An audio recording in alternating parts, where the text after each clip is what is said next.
Good morning, Magic. I'm Gavin Verhey from Wizards of the Coast. It is a delightful Friday afternoon, and I am joined here by the amazing, incredible, stupendous, purely superlative Melissa DeTora. Welcome back to the show, Melissa. Thank you, Gavin. Thanks for having me. Love being on the show. We just finished a wild day of work. We had some meetings together. They were fun. They're all about future cards that you guys will see in maybe a year and a half from now. So that's what we did today. Yeah, it's been a fun work day working on Magic cards, but also a very long work day. So I'm excited to take a break from working on future Magic cards to talk about past Magic cards. It's a welcome refrain. So you might get a little punchy Gavin and Melissa action this evening. We'll see what happens.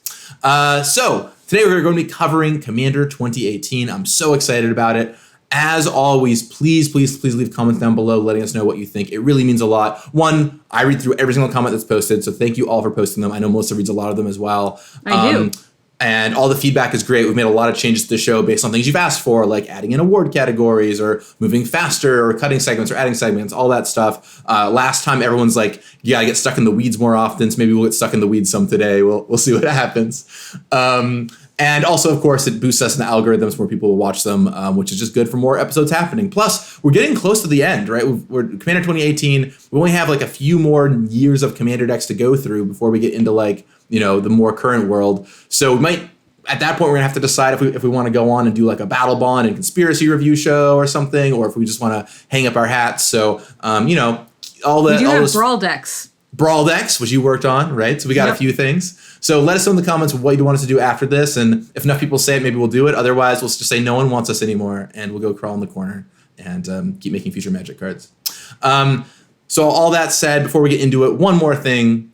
That's, of course, the golden rule. Melissa, do you want to remind everyone what the golden rule is? I know you know it by now. You're so good at this. Yeah, I don't know if I'm good at explaining it, but I do know the golden rule. So the golden rule is we're going to be critiquing designs of people that, we work with. Maybe we have worked with them in the past, but, they are people and they're our friends and colleagues, and we want to be respectful of them.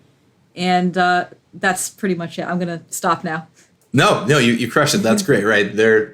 We give feedback lovingly and, in the same way that we would do to their faces. Lovingly. Right? That's a good one. There's some mistakes made in this product, and also I was the lead designer, so some feedback will be directed at this face right here. So let's dig on in. Commander 2018 came out August 10th, 2018, so right about a year after the last one. It came out after M19, before Guilds of Ravnica. So I actually literally couldn't believe this when I was writing it out. I'm like, before Guilds of Ravnica, that was like yesterday. But no, turns out it was like 4 years ago. So funny how that happens, especially with those pre-COVID sets. If you were playing Standard at the time, you might remember like red-black decks with Goblin Chain Whirler. That was a huge card at the time. A lot of talk about Goblin Chain Whirler. Mono-green Stompy, Grixis mid-range, stuff like kind of that Dominaria-laden space before Guilds of Ravnica. What were you up to around this time, Melissa? We were both at Wizards cooking up stuff. Do you remember what you were working on? Okay, so we work about a year ahead. So around this time, I was probably working on Eldraine. I may have been working on the Brawl decks. That might have been a little later, but I would guess Eldraine for sure. Play design was in full swing. I guess that about sums it up. So yeah, probably Eldraine. I was on the Eldraine set design team with Mark Gottlieb as the lead. Fun team. Oh, Eric Lauer was for a short time, but then he swapped with Mark Gottlieb. And as we all know, nothing went wrong with Eldraine at all. It was a perfectly balanced and designed set with no issues. Fairy tales and fun stuff and no problems. No elk to be found whatsoever. That could be a whole nother show we do probably where we talk about Throne of Eldraine, but not for today. I feel like if we start down that path, we'll go be there forever. Although if you really want to hear stories about Oko, you probably can listen to many podcasts all in itself. So not sure. for today. Save that for the Brawl episode, maybe, because they're Eldraine decks. The Brawl episode's relevant. What was I up to? I was, one thing I did is I made the set, as I mentioned. I was the lead designer of Commander 2018, and, there's a bit of a difference for me. So Commander 2017, I was the lead vision designer, so I came up with the initial ideas and the themes, and then I handed those off to Brian Hawley, who took the rest of the way home. This one was the opposite way around, where Ken Nagel led the design of the decks and then handed it off to me to finish the final design of the product and to bring it home. So I got to live on like the other half of the spectrum this time, which means I got some new challenges in front of me. The set had 59 new cards, and just to run through the team really fast. That's 3 more, by the way, than Commander 2017, so slightly up from the previous year. To run through the team, as I mentioned, design was led by Ken Nagel, and then followed on the rest of his team by Jules Robbins, Glenn Jones, and McLean Crowell. And then on the development side, I was the lead designer, joined by Scott Larrabee of the Commander Rules Committee, Jules Robbins again as like the through line between the two teams, and Eli Schifrin, who was the rules manager at the time. And the pitch for these ones originally was that they would be Planeswalker Commander decks. So there would be Planeswalkers on the front of them, and that was kind of what they were doing. And that was figured out pretty early by Ken and his team. And then it stayed that, and then when it got to my team, we kind of thought about, okay, well, what if we focus them around the card types, kind of, because all 3 of the directions they had kind of taken for three of the decks ended up being keyed into card types in a pretty meaningful way, with the 4th one being kind of a weirdo that wasn't keyed into card types, but we'll get to that in a little bit. But let's do it. You ready to dig into the 4 decks, Melissa? Yeah, I'm ready. Let's do it. All right. Let's go into our first deck here. We're going to go into Exquisite Invention, a deck that many people, I don't know why it's always this one, but a lot of folks have said they started playing with this deck. So if you're one of those people, I'm glad it was you. Congrats. This is a blue-red artifacts deck. And it was helmed by Saheeli the Gifted. So once again, Planeswalkers as these decks. And we brought back Saheeli as a Planeswalker in this set. So if you don't know what Saheeli does, she's 2 blue-red for a Planeswalker with 4 loyalty. +1, create a 1/1 colorless servo creature token, artifact creature token, of course. +1, so 2 +1s. The next spell you cast this turn costs 1 less to cast for each artifact you control as you cast it. I wanted to make this, it gains affinity for artifacts, but that didn't work for some reason. I don't remember why. But it's essentially that. -7, for each artifact you control, create a token that's a copy of it. Those tokens gain haste. Exile them at the beginning of the next end step. So it's like kind of like the old Saheeli, -2's all your stuff. And then, of course, Saheeli the Gifted can be your commander. Now, we've got a section at the end and as part of our cycles where we'll talk about Planeswalkers as commanders, which I think is actually probably a pretty interesting topic. But for now, let's set aside the Planeswalker as commander discussion, and let's focus just on Saheeli here. Melissa, how does this card hit you? Sure. Let's see. So, I like it. I think it does a lot of what you're looking for in a commander. It makes board presence in the form of tokens. It ramps you in the form of your artifacts or your spells rather, are cheaper for your artifacts. It gives you like a goal for deck building, and this is telling you play a lot of artifacts in your deck to make this thing's full potential. So I like this design. It seems cool. It seems well balanced. Like the numbers look pretty spot on to me. The ultimate is sweet. So yeah, I like it. Thumbs up over here. One thing I still really like about it to this day is that you will alternate between the +1s in a pretty meaningful way. Like early game, you're going to want to make servos. Late game, you're going to want to reduce your spells because you'll have a bunch of artifact creatures in play. Or maybe the board gets swept and you want to start making servos again. So there's a good reason to do other things. Often with Planeswalkers, you end up in the situation where it's like you just always do the same mode over and over and over again. And so it's really nice to see the variety here. I don't know that this one actually changed that much. I know we changed the ultimate, but I think that the 2+ mostly stayed the same from vision to me. I think it might have ended up a little bit under on power level, potentially. I don't know what you think about that, Melissa. Planeswalkers as commanders are just tough anyway because, like, Planeswalkers are just historically kind of weak in Commander because if people have creatures on the board, then the Planeswalkers are just going to naturally get pressured. So it's just really tough to make these in a good spot. Like, if you make them, if you make them strong enough where you can stop an onslaught, they end up being like maybe too strong, where like if the person is not playing creatures, then now you just have a Planeswalker with like tons of loyalty and lots of value. So like I think this is about right. This is about what I'd expect for the power level of a commander and a commander deck product. Yeah, that makes sense. Yeah, I think it's fun. It's a fun card, even if it didn't end up hitting us super strongly. One trick we often do with our Planeswalkers and Commander decks is give them more starting loyalty so that they can like survive a little more from getting hit by other players. Saheeli does only start with 4 going up to 5, so she can get bashed in early. But yeah, I think she plays pretty well.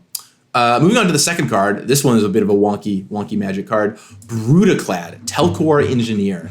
And if you don't know who Brutaclad is, by the way, this is how this card came about. I came up with the concept for like kind of what we wanted this to do, and I went over and talked with Kelly Diggs, and he was like, "Oh yeah, why don't we make it Brutaclad?" And I'm like, "Kelly, who is Brutaclad?" "Oh yeah, don't you know? It's the character from Sarcomite Mirror's flavor text from Future Sight." Wow. And Sarcomite Mirror, of course, is a 2/1 mirror, and that's where this comes from. So Sarcomite is a 2/1 blue mirror, and Brutaclad is hanging out with Sarcomite Mirror. So that's where this is from, by the way. Kelly Diggs, never forget his ridiculous knowledge. But Brutaclad Telcor Engineer, 4 blue-red for a 4/4 legendary artifact creature artificer. As it was printed, these days, I believe it is a Phyrexian. Yep, it is indeed a Phyrexian, so pick that up. Creature tokens you control have haste, and at the beginning of combat on your turn, create a 2/1 blue Phyrexian Mirror artifact creature token. Then you may choose a token you control. If you do, each other token you control becomes a copy of that token. So basically, every turn you make a 2/1 mirror, and then you pick one of your tokens, and all your tokens become that. So you can make them all 2/1 mirror, so turn everything into a 2/1 mirror, but it works in all kinds of wacky ways, right? Maybe you've got a bunch of 4/4 angels. Cool, you make them those. Or maybe you have a bunch of treasure. Exactly. Maybe you got a bunch of treasure or clues. I'll never forget the playtest where I made a token copy of Dreamstone Hedron, and I got like 6 Dreamstone Hedrons, right? So this card's got big dreams. Thoughts on Brutaclad, Melissa? So it's a 6-mana commander, and those are always pretty tough to get to a good spot for power level. I think this one looks a touch weak. Like, I think it could use a little bit more. The setup cost is really, really big. Like, for you to do something cool with your mirror, you need a board of tokens, and also like either big tokens or just, I don't know, interesting tokens. 1/1 tokens isn't going to do it. You're not going to turn your 2/1s into 1/1s or whatever, you know? So the setup cost is huge. I think the design is cool. Like, it's a pretty exciting design. It gives me a clear direction of something to do, you know, like play some cool and unique tokens. So I like that, but just think it might be just a little bit weak. Yeah, I think this was 5 mana for a long time, and we nerfed it to 6 toward the very end. With that said, I'm pretty happy with how this card turned out, given that it's like fun for the players who want to build it, and it is a pretty popular commander. I hear a lot of positive things about this card, but it's never like a commander that you like, hunch over when you see at the table, right? It's like, oh, okay, they're playing a 6 mana commander. You're gonna do some wacky token stuff. It's not too strong, but I do agree it is wacky and fun, and you'll never really know what's going to happen when they're jamming Brutaclad. So it's always tough, isn't it, Melissa? Like trying to get those numbers just right. Because if it's too strong, then like everyone's like, oh, it's the worst. I never want to play against this thing. And if it's too weak, everyone's like, oh, I wish it was stronger so I could play it more often. I've kind of learned that like when commanders are doing something very specific, like you really have to devote a lot of cards in your deck to like this build around.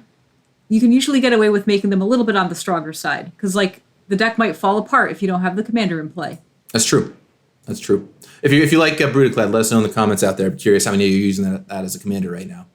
The last commander is a little character named Tawnos, or is his apprentice, which was a cool throwback, finally making a Tawnos card.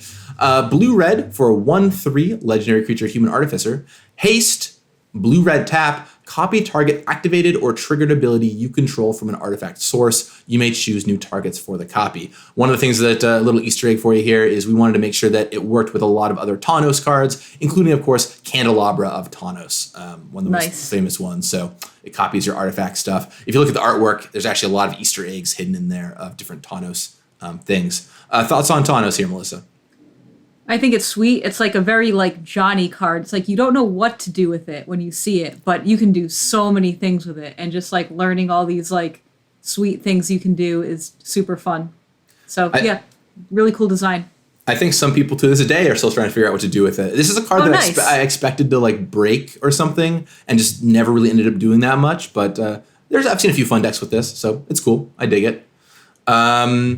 So as far as the deck theme, so those are 3 commanders. As far as the deck theme goes, artifacts, of course, going wide with artifacts. There's a lot of tokens around. And the decks are kind of set up so you've got the front-facing commander who's focused on the main theme of the deck. You've got a backup commander who is focused on like the sub-theme of the deck, and then you've got the third commander, which is like a wacky different thing. So in this deck, you've got Saheeli as the front face about artifacts, Brutaclad as a second in command about tokens, and Tawnos as a third in command as like this wacky other thing. So there's a lot of token synergy within the deck.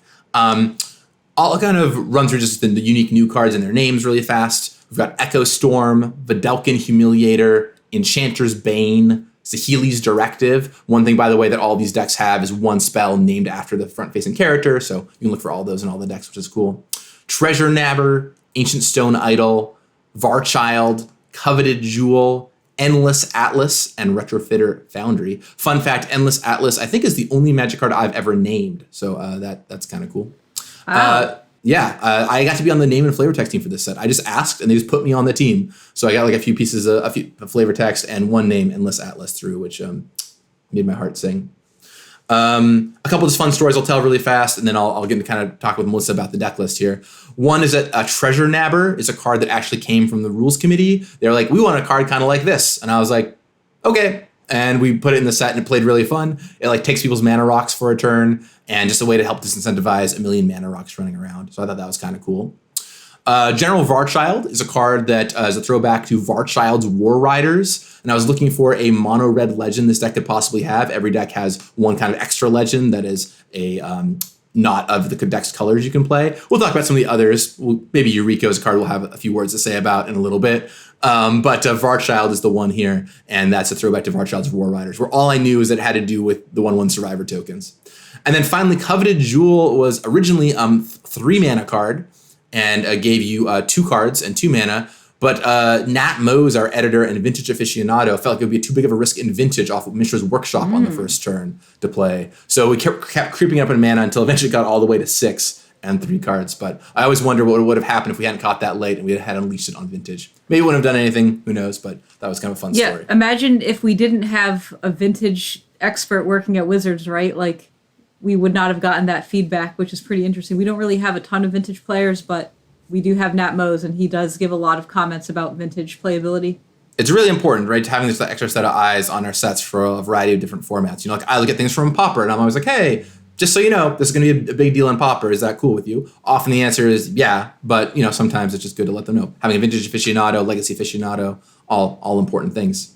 So let's take a look at this deck list here. So what's standing out to you as you're looking through the Exquisite Invention deck list? Of course, lots of artifacts, artifact tokens, artifact theme matters, but how does it look to you? What's your take on this thing? Yeah, like the theme looks to be really coming through. Like this deck is all about artifacts, and I'm seeing that for sure. The curve looks somewhat high to me, looking at all these cards, is like the biggest complaint, but like, yeah, this deck is just really in-your-face artifacts. Yeah, I think it comes together pretty well, honestly. Like, it's got artifact matter stuff. It's got some cool commanders on the front face leading it. It's got a few cool reprints, although it's probably a little low on reprints, which is maybe a general theme of these commander decks I'll talk about maybe a little bit later, on reprint excitement anyway. But, as far as what the deck is doing, it's hitting on a lot of these artifacty notes, right? You've got you got your artifact lands, of course. You've got big spells like Sharding Sphinx, Thopter Assembly, all kinds of big artifacts here you can do stuff with. A little bit of artifact synergy and cards on your big spells too, like with Bosch, lets you close out games. I guess what the thing that this deck is missing to me, to your point about a lot of big stuff, is it's missing some of the cheaper artifact cards, like the 3-4 mana, like artifact matter stuff. Yeah, like I'm seeing a lot of ramp, like, 2 mana ramp, 3 mana ramp, and a lot of big things, but I'm missing like the middle part of the curve. Mm-hmm. So if you don't draw those ramp spells, it looks like you're just kind of not really doing anything for a lot of the game. And you can fire off a reverse engineer, draw some cards or whatever by tapping artifacts. But there's, I guess, like some cheap artifact matter stuff would have gone a long way, I think, toward helping and bridging the gap. And there's some, don't get me wrong, there's some. You've got, Ethereum Sculptor to make your stuff cheaper. You've got Vidalcan Humiliator as a new card, which part of my goal with that was actually to fill that gap. But yeah, it definitely looks like a deck that's going to shine in the late game when its synergies are all rolling. So many mana rocks in this deck. Holy smokes. Just full of them. Even Vessel of Endless Rest is here. 3 mana artifact that taps. It's a manolith, basically taps one of any color and puts a card in the graveyard on the bottom of its owner's library. just like the was this from suite. Innistrad or something? One of the Innistrad sets? Avacyn Restored, I think, yeah. Oh, sure. Makes sense, yeah. I think we put this in here to help fight against the Windgrey stack by putting away lands or something. But definitely. Well, even just having choice. like incidental graveyard hate is just useful in Commander in general. You know, like this is just a card where it's like, I need a ramp spell, and this is a ramp spell, and it also just happens to do something else that might be useful.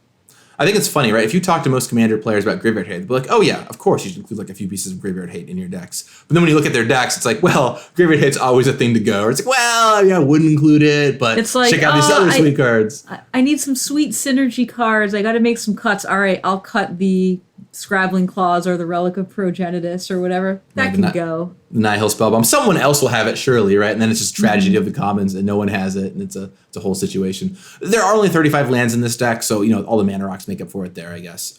There's a Scrabbling Claws here too, to keep them honest. But so we talked about the deck a little bit. Just running down the list, it is just a lot of the artifact cards you would expect, though. Ethereum Sculptor, Whirler Rogue, Chief of the Foundry. You've got Sharding Sphinx, Soul of New Phyrexia, Maverick, Thopterist. On pure artifact side, you've got Blinkmoth Urn, Mirror Works, Unwinding Clock. Just a lot of things that's like, yep, that goes in an artifact deck. So what do you think, Melissa? What would you grade this deck on our grading scale here? I think this deck's nice. It has all the pieces I'm looking for. It has the cards that I would expect. Nothing looks too out of place. Like maybe there are some cards that are just like questionable on power level, but like overall this deck looks pretty cohesive and solid. So I'm on like a high grade here, but I'm not sure what. Like I'm probably like on the A-ish, A-, maybe B+. But honestly, I don't have a lot of complaints about this deck. Like I've had complaints about most every other deck of every other podcast we've done. I'm like, oh, I got to ding it here. I got to ding it here. But I'm not seeing a lot of things to complain about here, which is very weird to me. Wow. Yeah. And it's Friday afternoon too. Normally we find something to complain about. Yeah. Like I'm kind of wondering if I'm like having an off day or something. 'Cause I'm not finding anything wrong. Like, is there just like nothing I can nitpick here? We got more decks to find things wrong with. That's no problem. I'll say for me, so I like this deck a lot, actually. And the fact that a lot of folks have told me they started playing with this deck is a really awesome sign to me of like how good of a job it did. So that's a nice little thing. I will say that one thing is like, I totally agree with you that it's like, yeah, there's nothing wrong with this deck.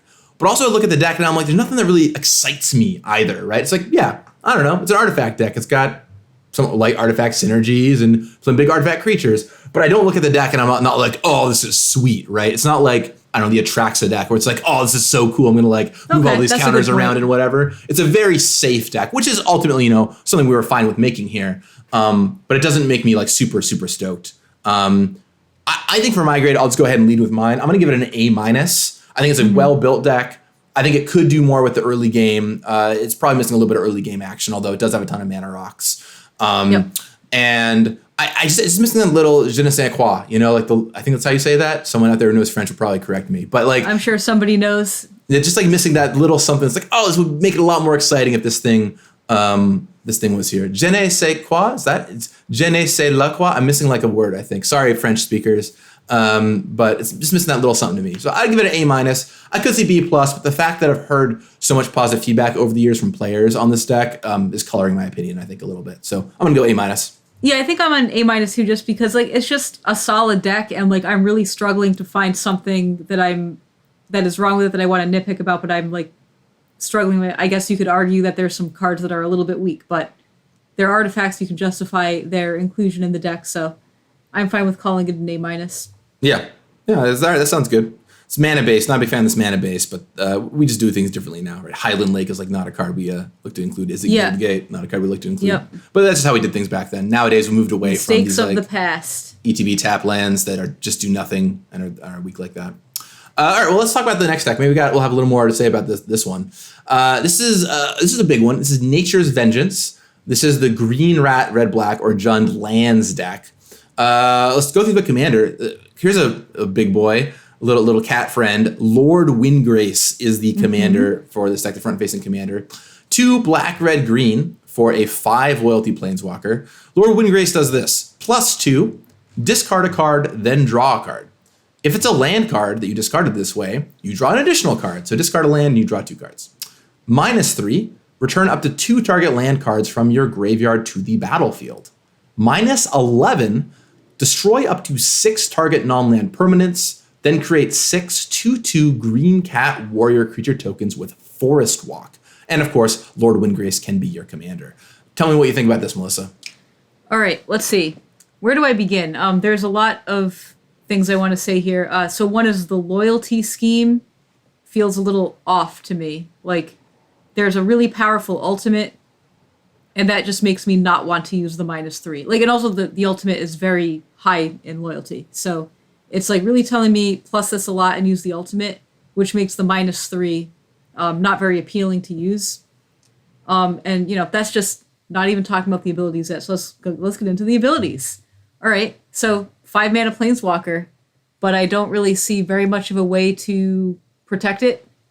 No board presence. It's just doing like card advantage stuff and ramp stuff. So doesn't really excite me. Looks a little bit on the weak side. Is that it? I mean, plus to draw 2 cards is okay, but you have to discard a card first. So like, is that even cool? Yeah, I think this card's power level is just like a bit on the low side. Well, Melissa, -3 to ramp is just like miscosted, I think. Would it surprise you to learn then this is one of the most popular Jund commanders? It would, actually. It just totally would. I checked on EDH Rec. It is the second most popular Jund commander after Corvold, which is a card you made, so there you go. But Lord Windgrace is number 2. And, you know, usually I'm really interested to hear this perspective from you, Melissa, because, you know, I think there's been a really interesting thing with Windgrace where when we previewed him in Commander 2018, people were like kind of down on him. They're like, looks kind of weak. Exactly your analysis that you just had. But over time, he's gone on to be really powerful and popular. I think there's a lot of very subtle things that have gone on here. So I don't think your analysis is wrong. Just I think that there's a lot of things that you don't immediately see right away. One of them is the fact that he does start with essentially 7 loyalty. You plop him down and, well, he can't protect himself. He does go +2 on that first activation, which makes him hard to deal with. The second thing is that -3 brings the lands into play untapped right away. So it's pretty easy to do some pretty big acceleration with him. Not to mention... I did miss that, actually. Yeah, right. That's not often something that we do on cards that put multiple lands into play, because that can just like lead to just problematic stuff. Like just, you know, too much ramping and like having the lands right away. You can just do too much like double and triple spelling turnover turns. I'm actually surprised to see that and missed it, because I usually consider that like more of a bug than a feature when the lands come in untapped. And having been playtesting a ton of Commander recently, yeah, like we do a lot of this should probably enter tapped, and like, is this what you meant by having these 3 lands enter untapped? No, it wasn't what I meant. My bad. I mistyped. You know. So yeah, I mean, I'm guilty of that recently myself. I'm actually surprised to see that. Yeah, I think if we made this card today, it would bring them back tapped, very likely. Yeah, I would think so. But yeah, the fact that you can play it and get 2 lands back right away also means that it pays for itself next turn. So even if they kill it off, you can just like recast it really easily, especially with fetch lands and stuff. So there's a lot of subtle things about this card. Also on the plus, if your hand is empty, you still get to draw a card, which is like pretty meaningful too. That's not like immediately obvious. So there's just a lot of very tiny things about this card. Yeah, you're right. That isn't immediately obvious, because like when you're playing something on turn 5, you usually have cards in your hand, you know? So like that doesn't happen very often. Also, a Jund deck is usually really about card advantage. So being hellbent, I think, is pretty rare. Yeah, that's true. That's true. But yeah, so this has gone on to be like a fan favorite for Jund Lands player, and probably because it's one of the only Jund Lands commanders out there, which I'll talk about during this section in a little bit. But I think it's a pretty interesting card, and I'm really glad to talk about it in this way, Melissa, because like I said, you had the same reaction most fans had of like, what is this dude doing? He doesn't look very strong at all. But he's really gone on to be a huge piece of the decks. One fun fact I'll note is the ultimate is -11, so that you can't do it immediately with Doubling Season. Often on our green commanders, we try and make sure that you can't ultimate it with Doubling Season. Yeah, had that one in our back pocket. Okay, next up we have Gyrus, the Waker of Corpses. X, black, red, green for a 0/0 legendary creature Hydra, so it's a legendary Hydra. That's exciting. Gyrus, Waker of Corpses, enters the battlefield with a number of +1/+1 counters on it equal to the amount of mana spent to cast it. Whenever Gyrus, which by the way means not X, it's always 3+X, right? Because you always pay 3 base to cast him. So he's a little bit bigger than he might look normally. Whenever Gyrus attacks, you may exile target creature card with lesser power from your graveyard. If you do create a token that's a copy of that card and that's tapped and attacking, exile the token at end of combat. Thoughts on Gyrus here? I think it's overall pretty cool. I like the scaling off of the amount of mana spent to cast it. It just means that like it's like the commander tax is not as punishing as most normal commanders because this is just getting bigger every time you recast this. And mana sinks are cool. This does that really well. The ability is also like pretty powerful. It's like it's not very reliable because you have to spend a bunch of mana to get this down, then you have to like untap with it and attack with it, which can be not often reliable, but if you can pull it off, it looks like pretty powerful and looks pretty fun. Yeah, this one, I think it's pretty cool. It might have ended up slightly on the weak side because it does take time to get rolling, as you say. I'm just like, you got to play it, load up your graveyard, then attack, and you get one thing back, which goes away at the end of the turn. Yeah, and then it goes away at the end, which is also like, I did so much work, and I just lose my token. Right. I think this card is like definitely fills in the like fun but kind of weak category, you know? Yeah. But yeah, I just thought it was a cool card. I remember like getting back Sakura Tribe Elder and thinking I was very clever and stuff like that. So there's a fun deck to be built here, but it's hard to compete with other black-green graveyard options, you know? Another thing that's actually kind of a bummer is like you have to attack with this and the token returns attacking, but you miss the attack trigger on the token you get. That's because, true. Like it's not attacking, it's just like it's not being declared as an attacker. I know we made it exile the card too because it was like frustrating to do the same thing over and over and over again. But you know, maybe that was something we could have looked into. I don't know. I think this one ended up as a cool card, but kind of a miss, sadly, which for a legendary Hydra is kind of a bummer. I remember when I told people we were going to have a legendary undead Hydra, they're like, oh, that sounds awesome. But then it just didn't really do very much. Mm-hmm. The last card here is Thantis the War Weaver. This is kind of a unique one. 3 black, red, green for a 5/5 legendary creature spider. It's got vigilance, it's got reach. All creatures attack each combat if able. And whenever a creature attacks you or a planeswalker you control, put a +1/+1 counter on Thantis the War Weaver. Thoughts? All creatures attack each combat is very chaotic and like really cool for a certain class of player, but like this type of ability won't appeal to everybody. But this card does say, don't attack me. And like I think this does a really good job of like telling everybody else to attack everybody else, but don't attack me. So like it doesn't really like excite me as something like, yes, I want to build a commander deck around it, but it looks like just a solid card of like a more of like a protective card. It's just like, hey, we're going to just induce some chaos into the game, but you guys are going to feel the chaos and I'm just going to sit here and not get attacked. Right. Like kind of a goatee thing. It doesn't actually have goat on the card, but it's like, yeah, why don't you all attack each other and I'll be okay.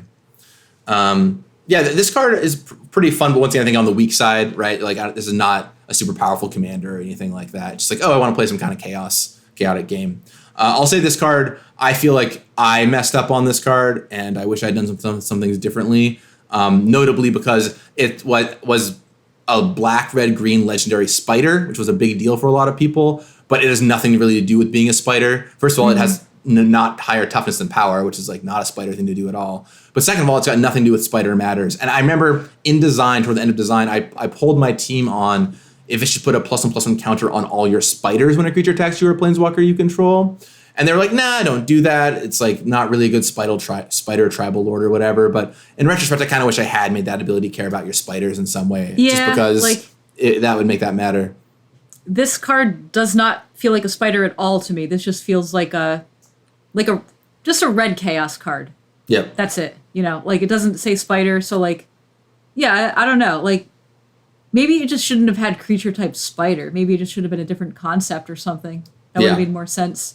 Yeah, and that was, I didn't choose for it to be a spider, but it just came back as a spider and we could have done more with it. Also, looking at it now, I don't know what's black about this card. Like nothing about this seems very black to me. It's just straight like a red-green card. Or even good point. Without like the vigilance, it could even debatably be mono red. So kind of a bummer there. So I'll say one thing about these 3 commanders. One of my biggest regrets out of this product was always these 3 commanders. Because what happened was, as I mentioned earlier, I tried to have like one commander that's about the main thing, one that's about like the secondary thing. and one that's about the third thing. But there was so much, or about a third different thing. And so I loved Thantis because it was really fun in playtesting. People dug it. And I really enjoyed the Gyrus too. And Gyrus was like, oh, lands matter because you get a bunch of lands into play and then you cast him. Like that's how lands are going to matter on this card. But ultimately, the world really wanted another lands matter commander, especially a creature-based one. And I really regret not making one here. I should have killed either Thantis and just made a different card instead, or changed Gyrus to be more lands matter than just a rampy thing. And I wish I had done that with this deck. But alas, you live and learn, and it was a good lesson for me. You could have put this design on just like a red creature, and it would have been really cool. Could have gotten more decks. Right. It would have been a cool mono red deck to build. Like in Jund, it's going to be hard to compete with other Jund commanders. But mono red, like, sure, I'll build the Chaos red attack deck. They're like Famiko the Low Blood kind of thing. One interesting thing about this deck, too, is we built it as a lands matter deck. But it was about having a lot of lands in play, not about like Life from the Loaming a bunch of lands, which I think also did a bad job of setting expectations with players. Because when I say lands matter, a lot of players think like Gitrog Monster and Life from the Loam. And this was just like really a ramp deck. That said lands matter, which is kind of a bummer for some folks. I'll just run through the new cards really fast, and we'll talk about the deck list. We have Blood Tracker, Emissary of Grudges, Fury Storm, Nesting Dragon, Reality Scramble, Crash of Rhino Beetles, Turn Timber Sower, Whip Tongue Hydra, which, fun fact, was originally in Commander 2017, and then we cut it late, and I put it in Commander 2018 because I thought it was a cool design. It was originally a cat. And then Windgrace's Judgment. And Xantcha Sleeper Agent, which is a super cool design. Really happy with how Xantcha turned out. I thought that was a really neat design by Eli Schifrin. So let's take a look through the deck here and see what's kind of cracking. So this is a Jund Lands Matter deck. First of all, I'll mention just the mismatch of expectations being rough out of the gates. Right, there's a lot of rampy stuff in this deck, but not a lot of actual like lands mattering stuff. You've got like, Avenger of Zendikar, which sure lands matter, I guess, because you're playing lands. You've got Crash of Rhino Beetles, which wants you to have a lot of lands in play. Baloth the Wood Crasher as a big creature here. It's mostly just like a ramp deck, not a ton of lands mattery stuff going on. It does have some cool. That's what I'm seeing too. Like when I think lands matter, I think of more like the Legacy deck, where it's just like caring about lands from the graveyard, like maybe re-triggering ETBs of your lands or something, interesting utility lands. Like your lands in play actually matter, but this is just a ramp deck. Yeah. So, there's some neat stuff in here for sure. What's your take on what you're seeing here, Melissa? Pretty much repeating what I said. This is just a ramp deck, so like I'm not really seeing like why this is lands matter to me. So like unfortunate naming, I guess. As for the actual deck, it looks like a solid ramp deck. Kind of like the last deck where it was just like artifact mana, big stuff. I'm seeing green ramp spells, big stuff. So it's just kind of like a recurring theme for these deck lists so far. Right. It's also just like not the most exciting. You're like, yeah, I mean, it's not like wrong necessarily, but it's like, I'm just going to ramp and cast some spells. And that's cool. That's pretty much what I'm getting at. Like, I'm not really excited by this deck. Maybe it's kind of safe. Also, check out those 43 lands in this deck, which is a very lands high. Lands matter because there's a lot of lands in the deck. All right. Yeah. Figured out how lands matter. Yeah, for sure. Yeah, some weirdos for sure. Like Moonlight Bargain is kind of a strange draw spell to have here. Where it's like, look at your top 5 for 5 mana. Keep any number of them, but pay 2 life for each one. That's not a card I normally sees a lot of play in Commander. Definitely some weird choices in this deck all the way around. There's cards like Baloth the Wood Crasher, which it has to do with ramping you, but it's definitely not like even close to the best in class card you could play here. In fact, the deck has both Rampaging Baloths and Baloth the Wood Crasher, and it's like, well, which would you rather have? It reminds me of Zendikar Limited, where I opened the Mythic Rare, and I have the uncommon in my deck too. Right, yeah, absolutely. You're like, okay, fine. Melissa, if you want to talk more about this, you can. Otherwise, feel free to go ahead and give it a grade. Yeah, I might have wanted to say something else, but I may have lost it. Actually, I kind of getting the feeling, just looking at some of these card choices, that is it possible that this deck used to be I care about lands in my graveyard, and then it just got moved to a ramp deck because like Lord Windgrace returns lands from the graveyard. You have Retrace that's putting lands in the graveyard. The card that you just mentioned, Moonlight Bargain, puts lands in the graveyard.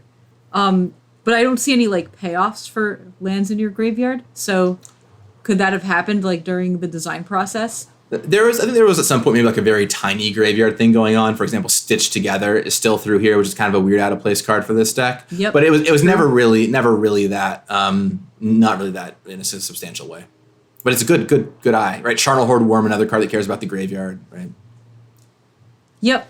It is kind of weird that like you're ramping into these cards, but the cards you're ramping into are just like kind of bozos. You're like, here's my Charnel Horde Worm, which if I attack and connect next turn, I'll get a card back from my graveyard. You're like, here's my Crash of Rhino Beetles, which is just like, do I have a lot of lands? Well, then I have a 15/15 trample. Right. Or like Flame Blast Dragon. I don't know. I'll cast it, and then if I attack next turn, I can spend all my mana to like deal some damage somewhere. It's just like not the most exciting cards to ramp. It's like when I think of like a ramp in Commander, it's like you ramp and you cast something big and huge and splashy and get card advantage or whatever. And this is just like, I don't know, play a card. I hope it lives till next turn so I can do something with it. I like the bunch of bozos. That's a funny way to put it. Yeah. I ramp into a bunch of bozos. Like, here's Rubble Hulk. I can discard it to pump a creature or just play like a 6/6, And even the smaller creatures are like Zendikar Incarnate. What do? I don't know. Get bigger as you have some lands, I guess. I'm totally vanilla otherwise. Yeah. All right. So what do you think about it? What's great for this one? We can talk about grades now. Honestly, like, this deck does not excite me as much as the Artifact deck. I thought that one just was a lot cooler. This one is just, like you said, ramp into bozos. I wasn't a big fan of the Commander Lord Windgrace. Like, it didn't really like compel me to be like, hey, build a deck around me. It just wasn't very exciting to me. So I am going to give this a lower grade for sure.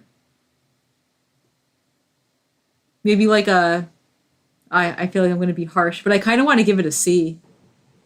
Yeah, to me, this is a low grade. It really is. In fact, I'll take it a step further and say I think this is one of my things I am most sad about shipping as a designer. I think this deck was a failure on multiple levels. One, it was a failure to meet player expectations, right? We were saying lands matter, and it wasn't a lands matter deck.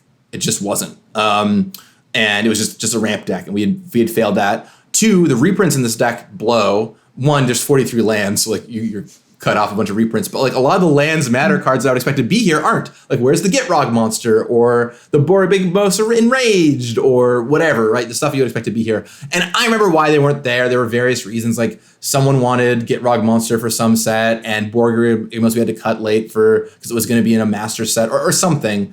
But there's no excuse. Like, just a lot of the cards players would expect to be in this deck aren't here. I should have thought harder for them.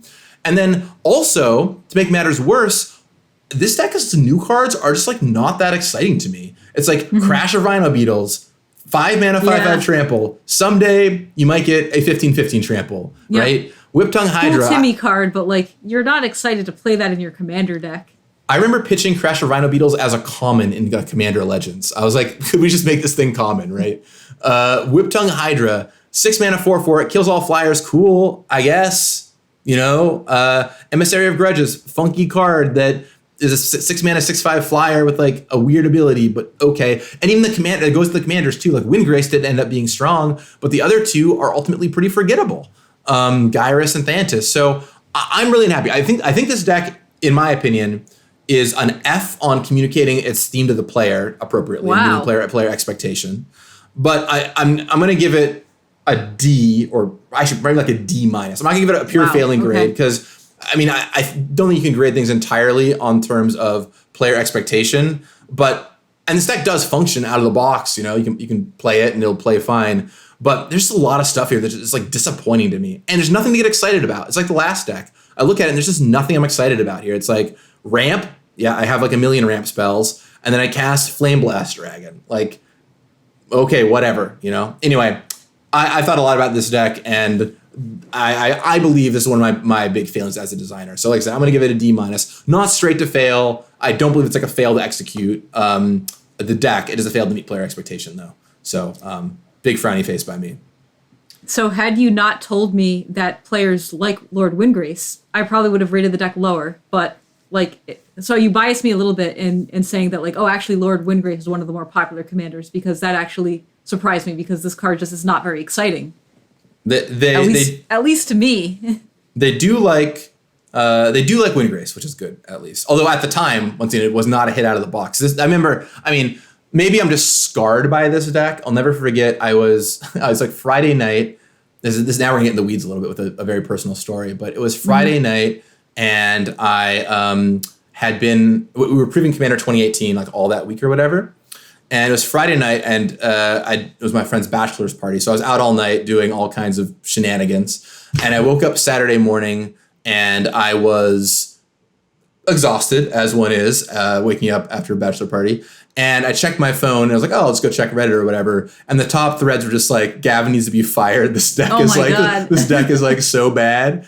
And that just like has always stuck with me. So maybe it's like I'm just very personally biased by that. But like my initial reaction, of course, at the time was like, no, it's gonna be okay. Like, the deck has all this cool stuff going on. But now that I'm looking at it back now, whatever, 5 years or 3, I guess 4 years removed, I'm like, no, I made mistakes, and it was bad in a lot of different ways. So, but you learn from them, and hopefully you make better products these days, right? So. All right, here's my story that's like really in the weeds and might be weird, and maybe it'll make you feel worse. I'm not sure. You made that thread, Melissa. I couldn't believe you. No, go ahead. Oh my God, no.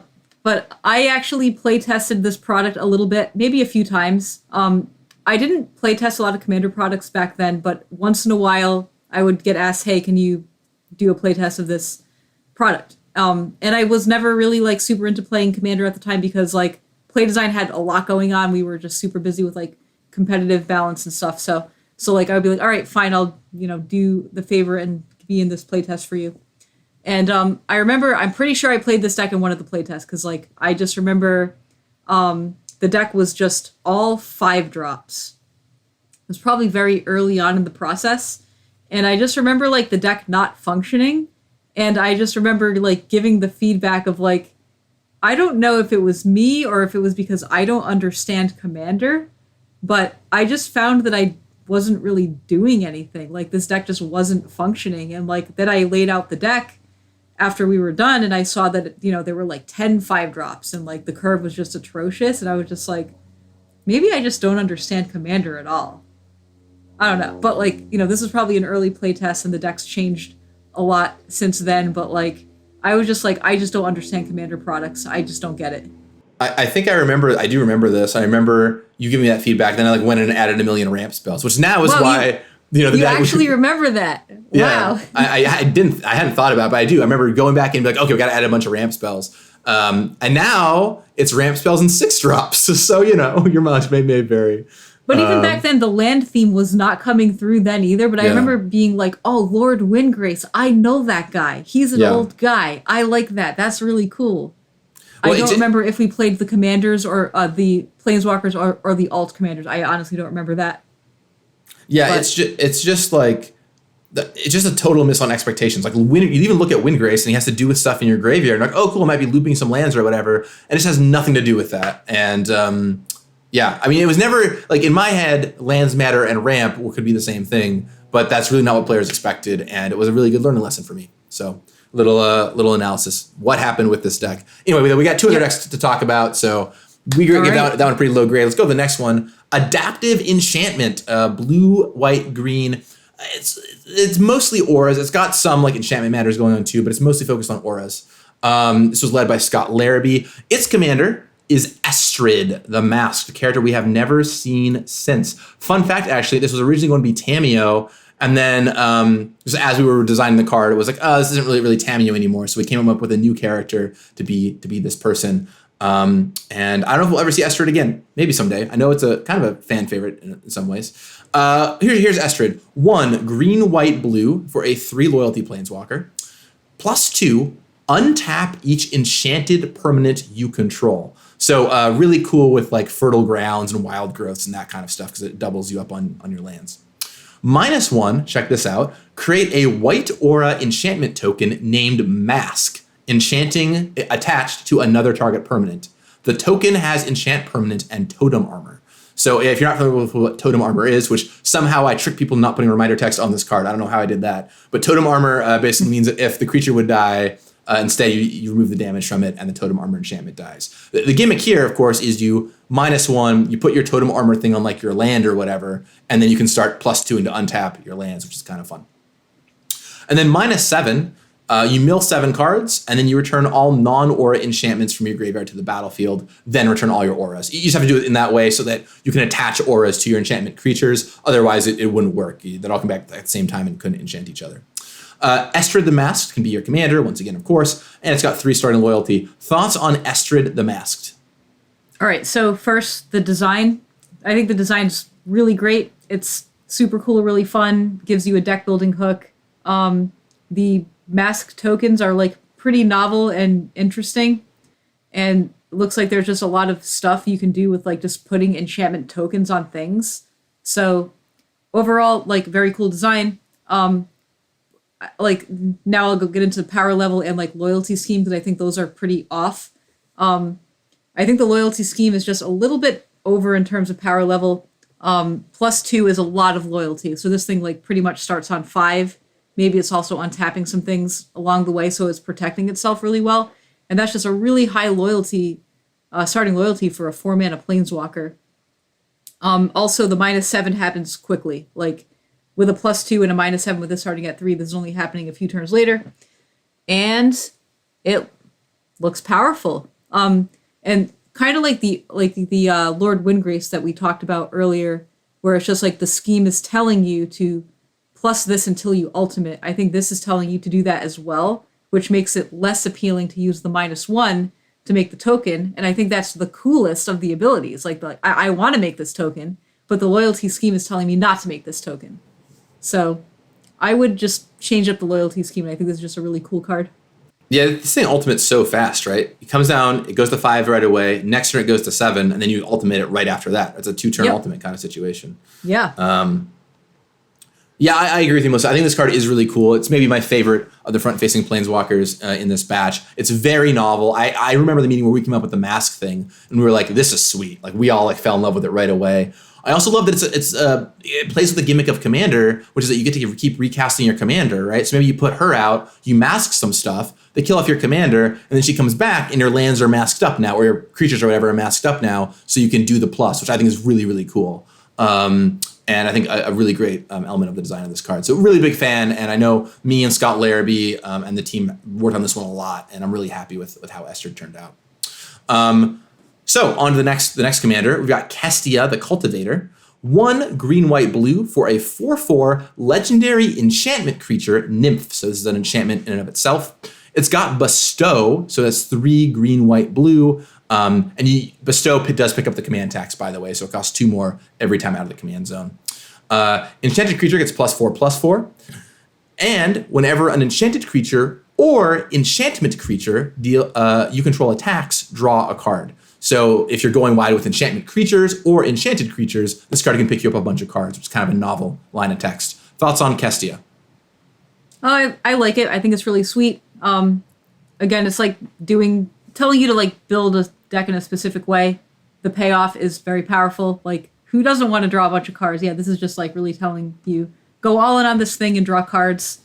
The Bestow is really interesting and like looks really cool. You can get a card right away with it, which is pretty neat. So yeah, I think this is a great card. Power level looks pretty good too. Yeah, I think it's pretty fun. It looks maybe a little under to me, but I love a good simple commander. And this is like a really neat simple commander, which is cool. I don't think it ultimately ended up seeing that much play, which is maybe indication of the power level. Maybe it could have been a little less to cast or something. But yeah, it's an interesting card. Like I said, maybe a little bit I think the under. other 2 commanders in the deck kind of overshadow this though, because like they're both very cool and powerful. And right. I think this one is cool and powerful too, but the other ones are just far more cool and powerful. So like I think you guys just did a good job with these commanders. Like they're all just very cool and interesting. One thing I definitely learned is Bestow eats up so much rules text that you don't get a lot of room to do much else. So definitely a thing that you might not think about if you're not designing Magic cards every day. But reminder text is a really big issue. Speaking of the third commander, let's go to Tuvasa the Sunlit, which I love this card. I'll just say that and bias everybody. Green, white, blue for a 1/1 legendary creature Merfolk Shaman. Tuvasa the Sunlit gets +1/+1 for each enchantment you control.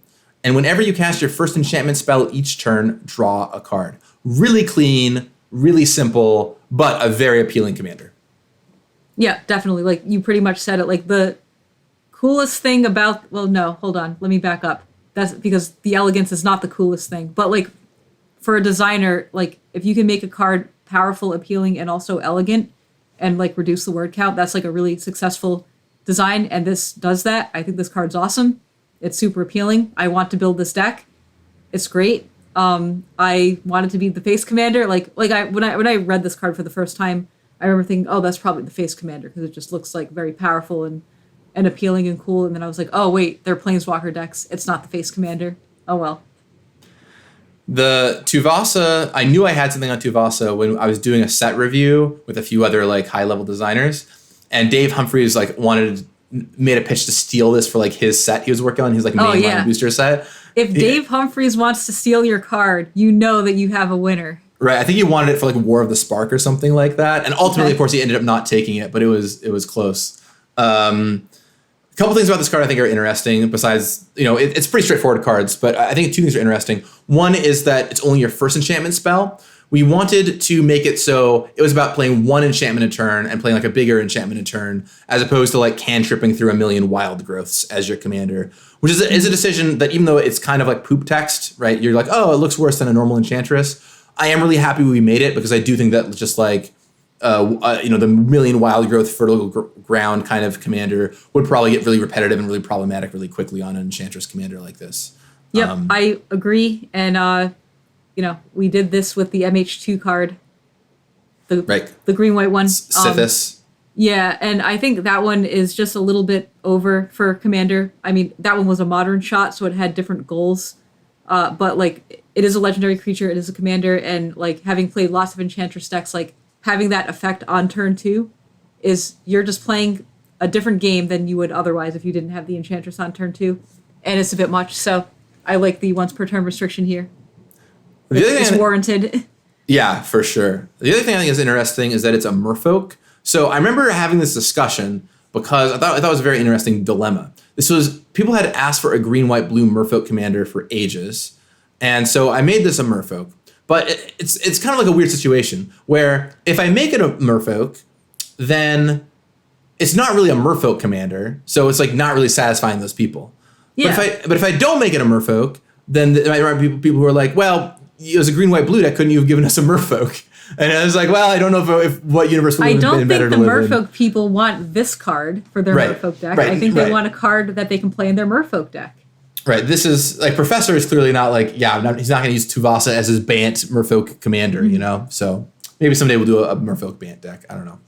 Anyway, but yeah, I think I agree with you, Melissa. 3 pretty cool commanders. I'm pretty happy with how those turned out. And also, once again, it's not just enchantments matter, it's just an aura matter deck, which I think is pretty cool. The unique new cards here, I'll just run through them really fast, are Imperial Storm, Heavenly Blade Master, Astrid's Invocation, which, by the way, fun fact about Astrid's Invocation, this is 2U for an enchantment, and every turn you get to exile it and bring it back, and it's a copy enchantment. This is a card that Scott Larrabee had designed like 10 years prior and just like kept around in his back pocket, and he finally found a spot for it in this set, which I thought was really cool. It was called like a Vesuvian Xerox machine or something like that. Really adorable. Nice. Ever watching Threshold, Octopus Umbra. Fun story about Octopus Umbra. I was trying to find out the coolest thing to do an Umbra of, and this was almost Dinosaur Umbra. So maybe someday we'll get the Dinosaur Umbra out there, but we decided Octopus Umbra was what we would do. Genesis Storm, Myth Unbound, Nylia's Colossus, Ravenous Slime, and Arixmathes Slumbering Isle, which is a pretty cool card, I think. That was a Scott Larrabee design as well. So great work, Scott, on this deck. Curious on your thoughts, Melissa. We can take a look at the deck list here. One thing about any aura or enchantment-based deck is it does tend to be a little feast or famine. And do you kind of want to explain what that means to the audience out there in case they don't know? Yeah, sure. Feast or famine usually means like if you draw your synergy cards, you are really doing it. Like your deck's going to really work very well. But if you don't, your deck isn't going to work at all. So it's kind of like all or nothing. Yeah, and you definitely feel that here, right? I remember playtesting and like sometimes you draw an Enchantress and you draw your auras and you draw your matters. It's all kicking off and going well. And other times you draw like a bunch of auras and nothing to do with them. Yep. And you're like, well, my deck just doesn't work. Yeah, like I've played lots of Enchantress in all constructed formats. Standard, Extended, Legacy, and Commander. I've done it all. And like you have to aggressively mulligan to your Enchantress effects. Otherwise, you just draw a bunch of like wild growths and you have all this mana and then you just have no cards in your hand, and the deck just really doesn't work. Right. And Astrid, the front-facing commander, doesn't give you extra cards. It really, it puts some auras out or whatever and untaps your stuff, but it does not give you extra cards, which is pretty meaningful. And this deck does actually look pretty light on card draw. You've got like Cryptic's Insight for an enchantment draw. You've got your Enchantresses, of course, with Enchantress's Presence and whatnot. But if things are going well, once again, you can use Sage's Reverie or Righteous Authority to draw some cards. But if things aren't going well, you're going to have a tough time digging out of that hole. Yeah. Looks really successful if you just have Tuvasa as your commander, though. Like, you can just have it, Like, right. Like, I just think that if you wanted to just play this deck optimally, you would just choose to have that card as your commander. Yep. That's totally fair. Cheap card draw commander. Can't go wrong. Definitely, I'll say there's a few weirdo cards here to me, even with enchantment theme, like Eel Umbra looks really, really weak to me. Righteous Authority, it looks really weak as like 5 mana. If your creature lives, you get to draw an extra card every turn. Epic Proportions, 6 mana, +5/+5 trample aura, looks really weak. Also, some of the creatures like this Whitewater Naiads. I helped make this deck and I forgot what this card did. 5 mana, 4/4 Constellation, make a creature unblockable. Okay. It's just a limited card. Right. It helps end the game, I guess, which is nice, but wow, that looks really weak. So a few weirdo choices there for sure. But yeah, it looks like the early game is struggling a bit. Like I'm not seeing very many early creatures or early things to do, unless of course you have Tuvasa as your commander. Pro tip: if you buy this deck, play Tuvasa as the commander, I guess. One thing I'm noticing about all three of these decks, just going back in retrospect, and I hadn't thought about this till we started recording, Melissa, but a lot of these decks kind of go past each other, right? They're just like, hey, the early game's going to happen, who cares, whatever. We're going to ramp and just do our broken thing. We'll see who does it better, right? Either it's ramping into a big creature, making a bunch of tokens and going wide with artifacts, or laying a bunch of enchantments on something. And I generally find that doesn't make for the best gameplay, right? Because there just isn't a ton of interaction. Even looking at this deck, there just isn't a lot of interaction in this deck. There's like Dismantling Blow and Bant Charm. And is that it? I guess you get some vows. There's 2 instants, yep. But basically nothing, right? So just like, hey, I'm going to do my thing. Wake me up if you do anything that I care about, and hopefully I will kill you. Is there not even an Oblivion Ring effect here? No O-rings. Wow. Oh, there's the Soul Snare.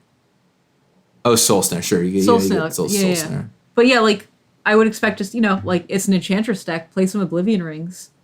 Yeah. I know at the time, I do remember my thought on Oblivion Ring at the time was, and I guess Banishing Light was out by now, so I had no excuse. But I was like, oh, it'll make people want to kill you so that they like get their stuff back. Yeah, in retrospect, it's probably a dumb reason.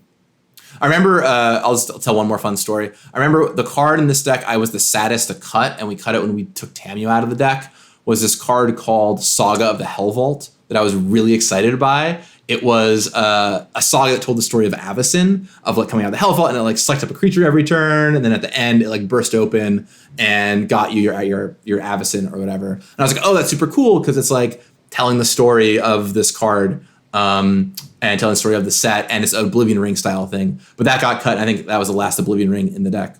That sounds like a really sweet card for a commander product because like it's interaction, so natural interaction in your commander deck, which is hard to get in your commander deck, especially in a precon, because you're trying to do a very themed thing. And it's just a really exciting card, the card you said just sounds kind of awesome. You just get like an Avacyn. Yeah, maybe someday in like, I don't know, in another Commander Legends or something, I'll find a spot for it. It's always stuck in my head as like a card that like I was very sad to cut out of this deck. So, well, yeah, so, otherwise like a lot of the usual suspects are here. You've got, some cheap ramp. You've got some stuff like Herald of the Pantheon, which cares about enchantments. You got even, your Enchantresses, you have my Enchantress and whatever. What do you think, Melissa? What should we give this deck as far as grades go?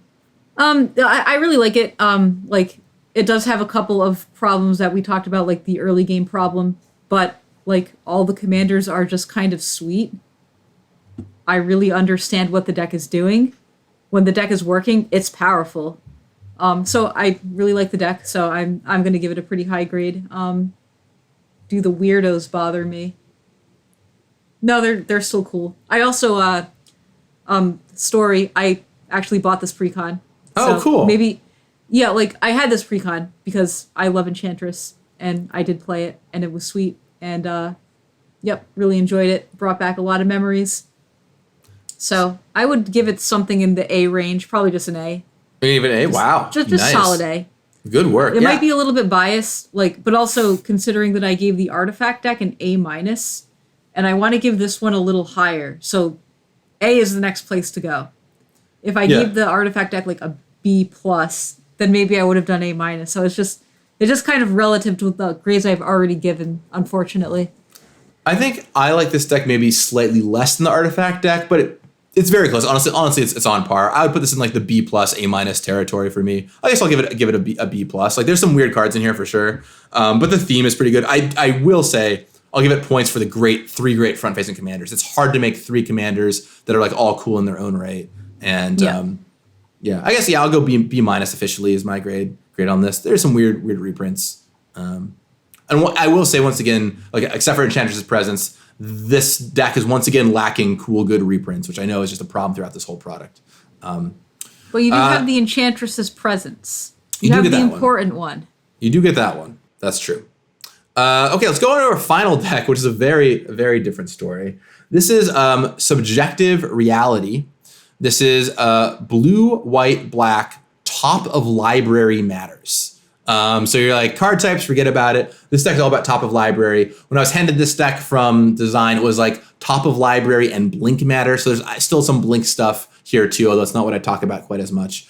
It is a wacky deck. It is very different. This takes all the weirdness that the other decks don't really have.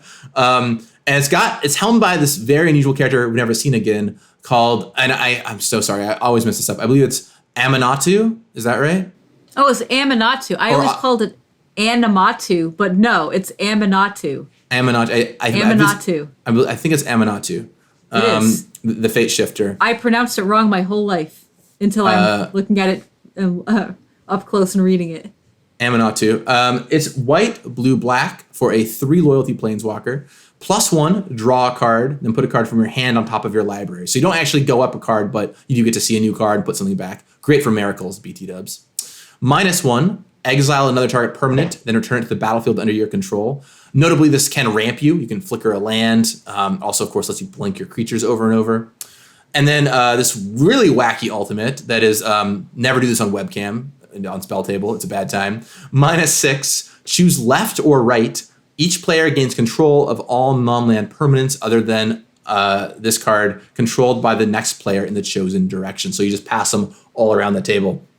I remember I was struggling for a long time with the ultimate for this card, and the brief for this character was that she's like this creepy child that's actually like been around for millennia and has like all these powers, and she can like wave her hand and change the entire world. And I was like, well, that's what this is, just waving her hand and changing the entire world. So that's what I came up with.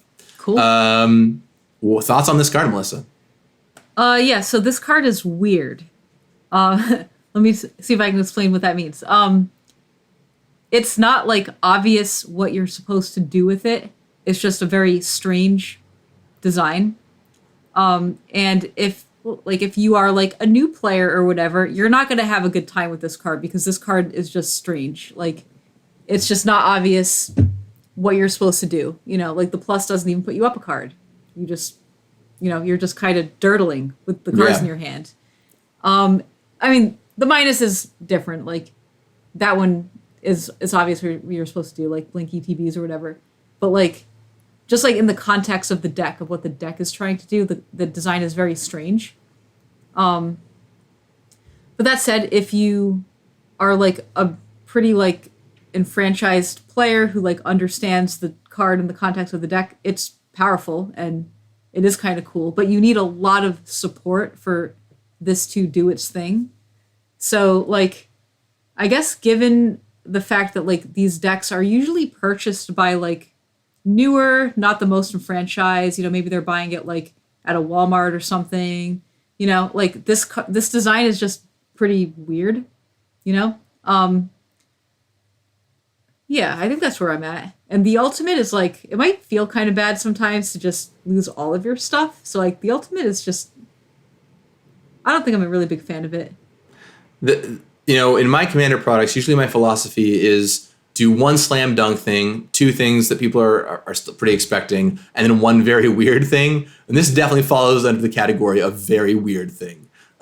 This card, like, to me, normally this would be the kind of card I'd have as like a backup commander in the deck. So like if you wanted to go build a weird thing, you could. Of course, this is the Planeswalker, so you don't get to do that here. But it's just such a strange card. I mean, the blink, by the way, part of the through line here is you would use morphs and manifests with your top of library matters. So you would like manifest your top card and you could blink it and put it face up into play, which is once again a very wacky and like hard thing to do.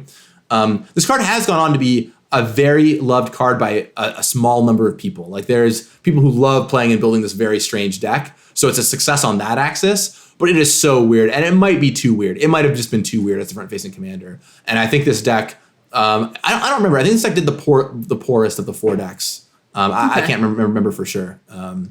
But the theme was definitely very strange for people. Maybe not. Maybe that's not true. Maybe the Jund deck.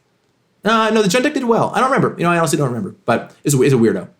I would expect this card to be more of like in a Modern Horizon set, right. Because like the audience for that is just like they know everything. Like they're the most super enfranchised players.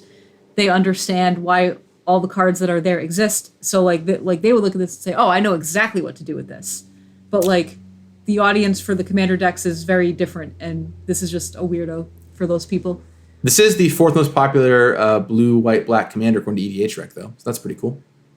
All right, well, let's go to the next one. Speaking of weird cards, here's Yennet, Cryptic Sovereign, maybe the oddest card in all of Magic. It's 2 white, blue, black for a 3/5 legendary creature Sphinx. It's got flying, vigilance, and menace. Whenever Yennet Cryptic Sovereign attacks, reveal the top card of your library. If that card's mana value is odd, you may cast it without paying its mana cost. Otherwise, draw a card. So when I said it was the oddest card in Magic, I was not exaggerating. This is a card I will say, just fun Easter egg. I spent a lot of time working on this card from a creative standpoint to make it as odd as possible. Great work by James Wyatt. You'll note in the artwork, it's got like 3 horns, 1 wing. Everything is in odd numbers. The name is all odd words with an odd number of characters. The flavor text is all words with an odd number of characters. It's a 3/5. It's got 3 abilities. The card is just super odd. I'm so happy it got to be collector number 51. I asked editing if we could like find a way to make it collector number 51. They're like, well, we're not going to do anything special for it. Maybe it'll be that way or not. And it just worked out that it was an odd number, which made me so happy. So this card I did a lot of weird work on to make beloved in that sense. So definitely a weirdo. Thoughts, Melissa, on Yennet Cryptic Sovereign? Okay, so first, just like the gag is really cool, really funny, and pretty awesome. Like people will love this card because of all of the stuff, all the work you had to do to make it this weird. So I like that.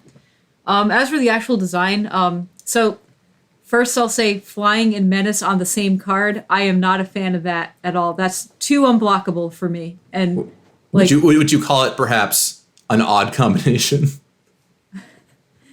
It's a somewhat odd combination, but like in all seriousness though, like whenever we have flying and menace on a Magic card, I just really question it because it's extremely hard to block, usually unblockable. Past cards that have those 2 keywords, I usually like was not big fans of. Like it's just it's just too hard to block, and like it's more fun if you have more agency to block the thing. So like I would usually say like if I see a design that has those 2 cards, like one of these keywords is probably incorrect. Like maybe you can do like Death Touch or something instead of Menace. So I mean it's an Esper commander with just 3 keywords that are Esper, which kind of just looks kind of thrown on there. So sorry about that. Like that was a little bit harsh. No, it's all good. See, here's the Melissa I know and love. Here we are. Now we're breaking stuff down. The artifact deck was a good 40 minutes ago, Now we're here. Yeah. It's just like, like let's also, there are other cards that have done this, and I'm guilty of it too with, I believe, Alayla, which I believe also had 3 keywords of 3 different colors. And that's just, I don't know, a little bit on the lazy side to be like, all right, it needs some keywords. Let's just give it all the keywords of its color, you know? Right. Like, we don't need to do that. And that looks like what was done here, especially with the combination of flying and menace, which is not a very fun combination. All right. I like the deck it's getting you to build. It's cool. It's odd, you might even say. And it's gaining you a lot of value. But if you're, you know, if you go through the effort to build the deck, it should give you a lot of value. Like, you can't play your stuff on curve because you don't have even cards in your deck. You know? I remember, like, when I was working on the companions in Ikoria, which had even and odd stuff going on, like, in building those decks, I was like, this is a tough one. Like, I can't play my stuff on curve. Then, of course, we made Brazen Borrower and Bone Crusher Giant, which broke those rules anyway because they had, you know, even an odd mana cost attached to them. So, but anyway, that's another story. But it is a big deck building cost to include only odd cards in your deck, and the payoff is worth it and pretty cool and a lot of value. But I would expect it for something that's hard to do. Okay, I'm done. No, it's great. I think I mostly agree with you. The flying and menace thing literally was because I thought it was an odd combination. So I don't know. You can decide if that meme is funny or not in the comments. The thing I'll note about this card is I really like what it's doing. I like that it's odd matters. That's all really fun and stuff. But my only bummer is like the reward of just letting you cast free stuff or drawing cards is so boring for the input here, right? It's like, yeah, we give you free cards all the time for commanders. And I wish we did less of just like free cards and free casting and whatever for the hoops you have to jump through. It might have been right here ultimately. But if I could do it again, I might investigate like other cooler rewards that are maybe more flavorful, right? Like, yeah, I usually agree with you. Like, I think the reward of free stuff and cards is a little boring. But also, if the deck building quest is so hard, I think you should be, you've already done the hard part. You know, now you can get the easy part. So I think in this case, it's justifiable. But, like, if the deck building quest was, you know, put only 2 drops in your deck or whatever, then your reward can be a little bit, like, less strong and, like, you know, a little bit more interesting than just card draw. That's a great distinction.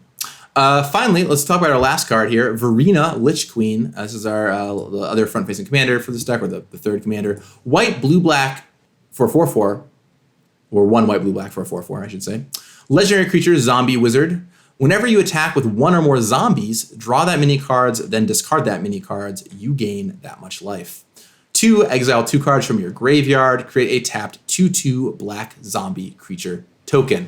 So, you know, one thing that we talked about in the last episode is how we did that red, white, black vampires deck to bridge the Ixalan and the Innistrad vampires.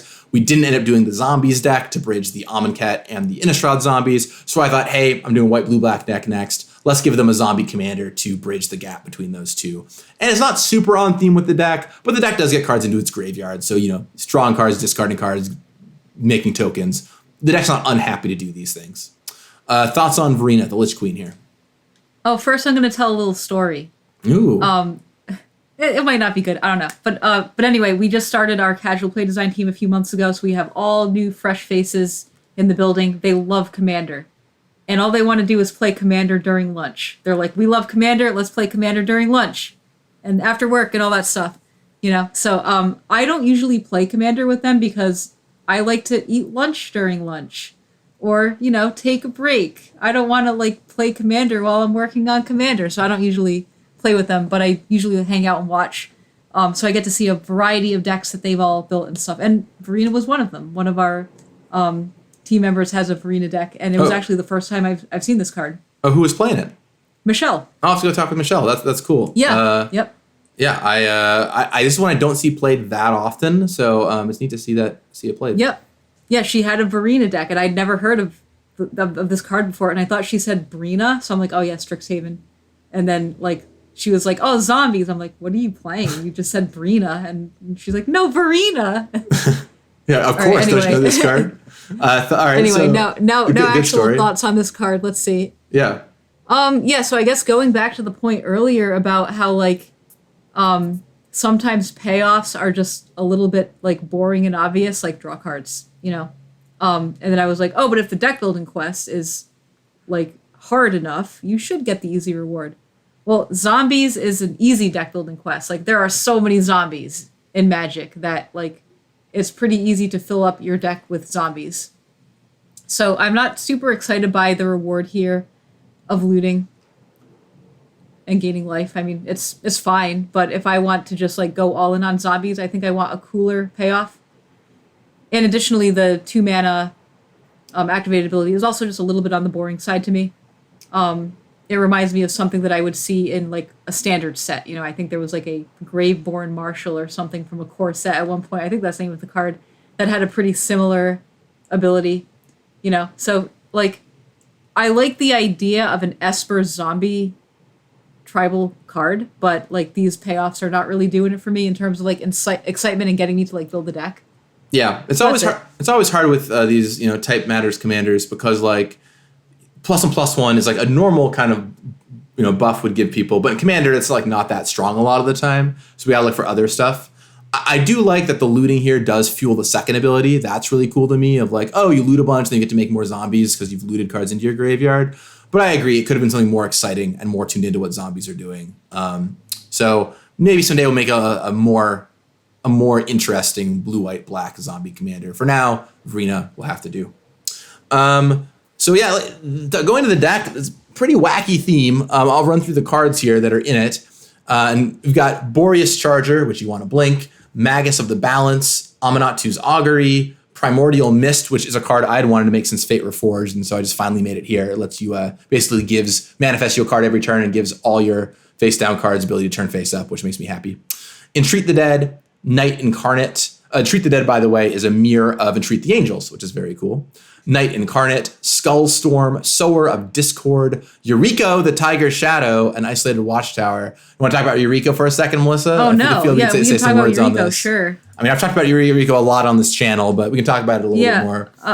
I mean, like, I'm sure you've talked at length about Yuriko, and I don't even know if I'm going to really be adding anything new here, but, like, I think this design is highly problematic. Like, Commander Ninjutsu cheats the commander tax in a way that's like really not fun, and also super frustrating for opponents to feel like they have to just block all the time, and if they can't block, it's like, all right, I guess you get a Yuriko.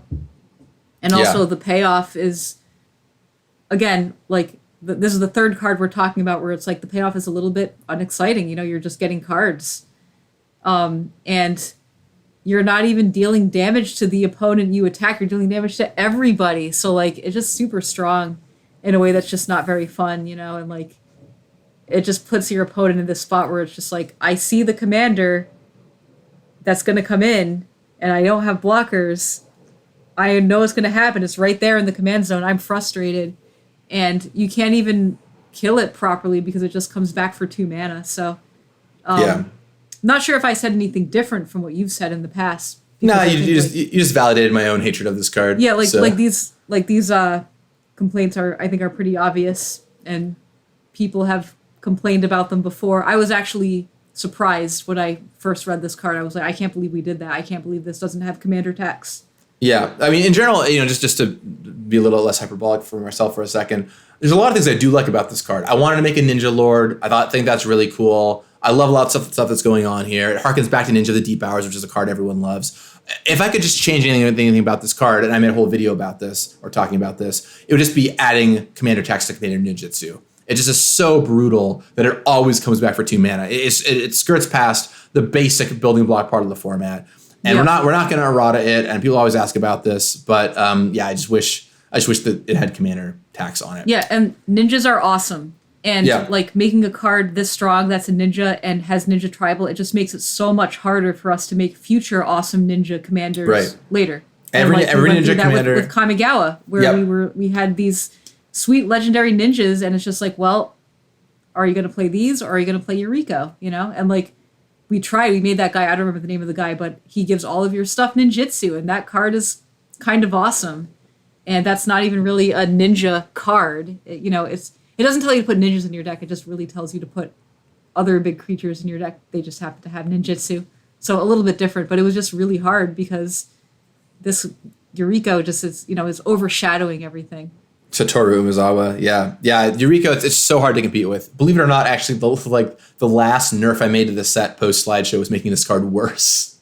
It was originally a 1/4, and I shoved a toughness off of it so that you could lightning bolt it in Legacy. Was it just like there's like, this is a Legacy shot, you should be able to lightning bolt this, and I was like, okay, that seems smart. Glad I did that. Definitely need to be stronger. Let's see. Let's look at this deck list. This is just such a weird deck. Like this gets all the weirdness points than the other decks had. It's like it's so intricate. Things are very carefully laced together. It's like here's some cards you want to blink. Here's like Sphinx of Athun, for example. Fact or Fiction when it comes into play, you're gonna want to blink that. Phyrexian Delver, you want to blink that. Some other cards about your top of your library, like Duskmantle Seer and whatever stuff like that. You've got some ninjas bring back your manifests. You've got cards like Lightform and Cloudform to manifest the top card of your library that maybe you then bring back with something else. You've got Aether Mage's Touch to bring something in from the top of your deck and then bring back to your hand at the end of the turn. You've got cards like Portent and Dream Cache to set up the top card of your library. You can tell that of the 4 decks, this is the one that I was the lead of and I worked on the most because it's a very weird, interlocked, strange deck, which for better or worse is something that I often do with a lot of my personal decks. A lot of these cards, so there's a lot of weird interlocked stuff, first of all. But then there's also just some cards I look at and I'm just like, I don't get it. Like, why? It's just like, I get that you can see the top card of your library, but Sphinx of Dwar Isle is such just like a random card to have here. It's like 6 mana, 5/5 Flying Shroud with a line of text on it. It just works with the theme. It's just kind of, sort of. It makes sense. The theme, just a few weirdos for sure. But it's pretty wacky and different to play for sure. I know some folks enjoyed that. Any thoughts from you, Melissa, here? So I've actually played a decent amount of this deck. Like I also owned this precon as well. And it's very hard to play. It's not for new players. But I remember thinking the deck was cool to play. But I had also been playing Magic for 20 years. So a lot different when I was playing it versus, somebody who's been playing Magic for a year or two and is just getting into Commander. There's just a lot of weird, is weird the word? A lot of interlocking pieces. You have to do a lot of planning. Yeah, planning. That's the word I want to use. You have to plan so many turns ahead for you to get your payoffs, and that can be pretty hard for some people. But for the people that like this sort of stuff, this deck is really fun to play. So, none of those are bad things, honestly. There are some weirdos in here. Sarah Avatar doesn't really work with the deck all that well. The triple white and. You got to manifest vanilla. It. You manifest. You manifest it. You manifest it, and then you blink it. Now I get it. Obviously. Why do I think about that? I'm still learning new things about this deck. Yeah, didn't see that one. Yeah, right. It's just wacky stuff like that you would never expect. So what do you think? What do we give this deck? I will say this deck has interaction, which is nice. A lot of the other decks are missing that. You've got Mortify, Crib Swap, Banishing Stroke, Utter End. That's pretty nice here. I remember this. I called this deck kind of playing police on the other decks, making sure that the board got swept and stuff was taken care of there. So what do you think, Melissa? What would you give this deck grade wise?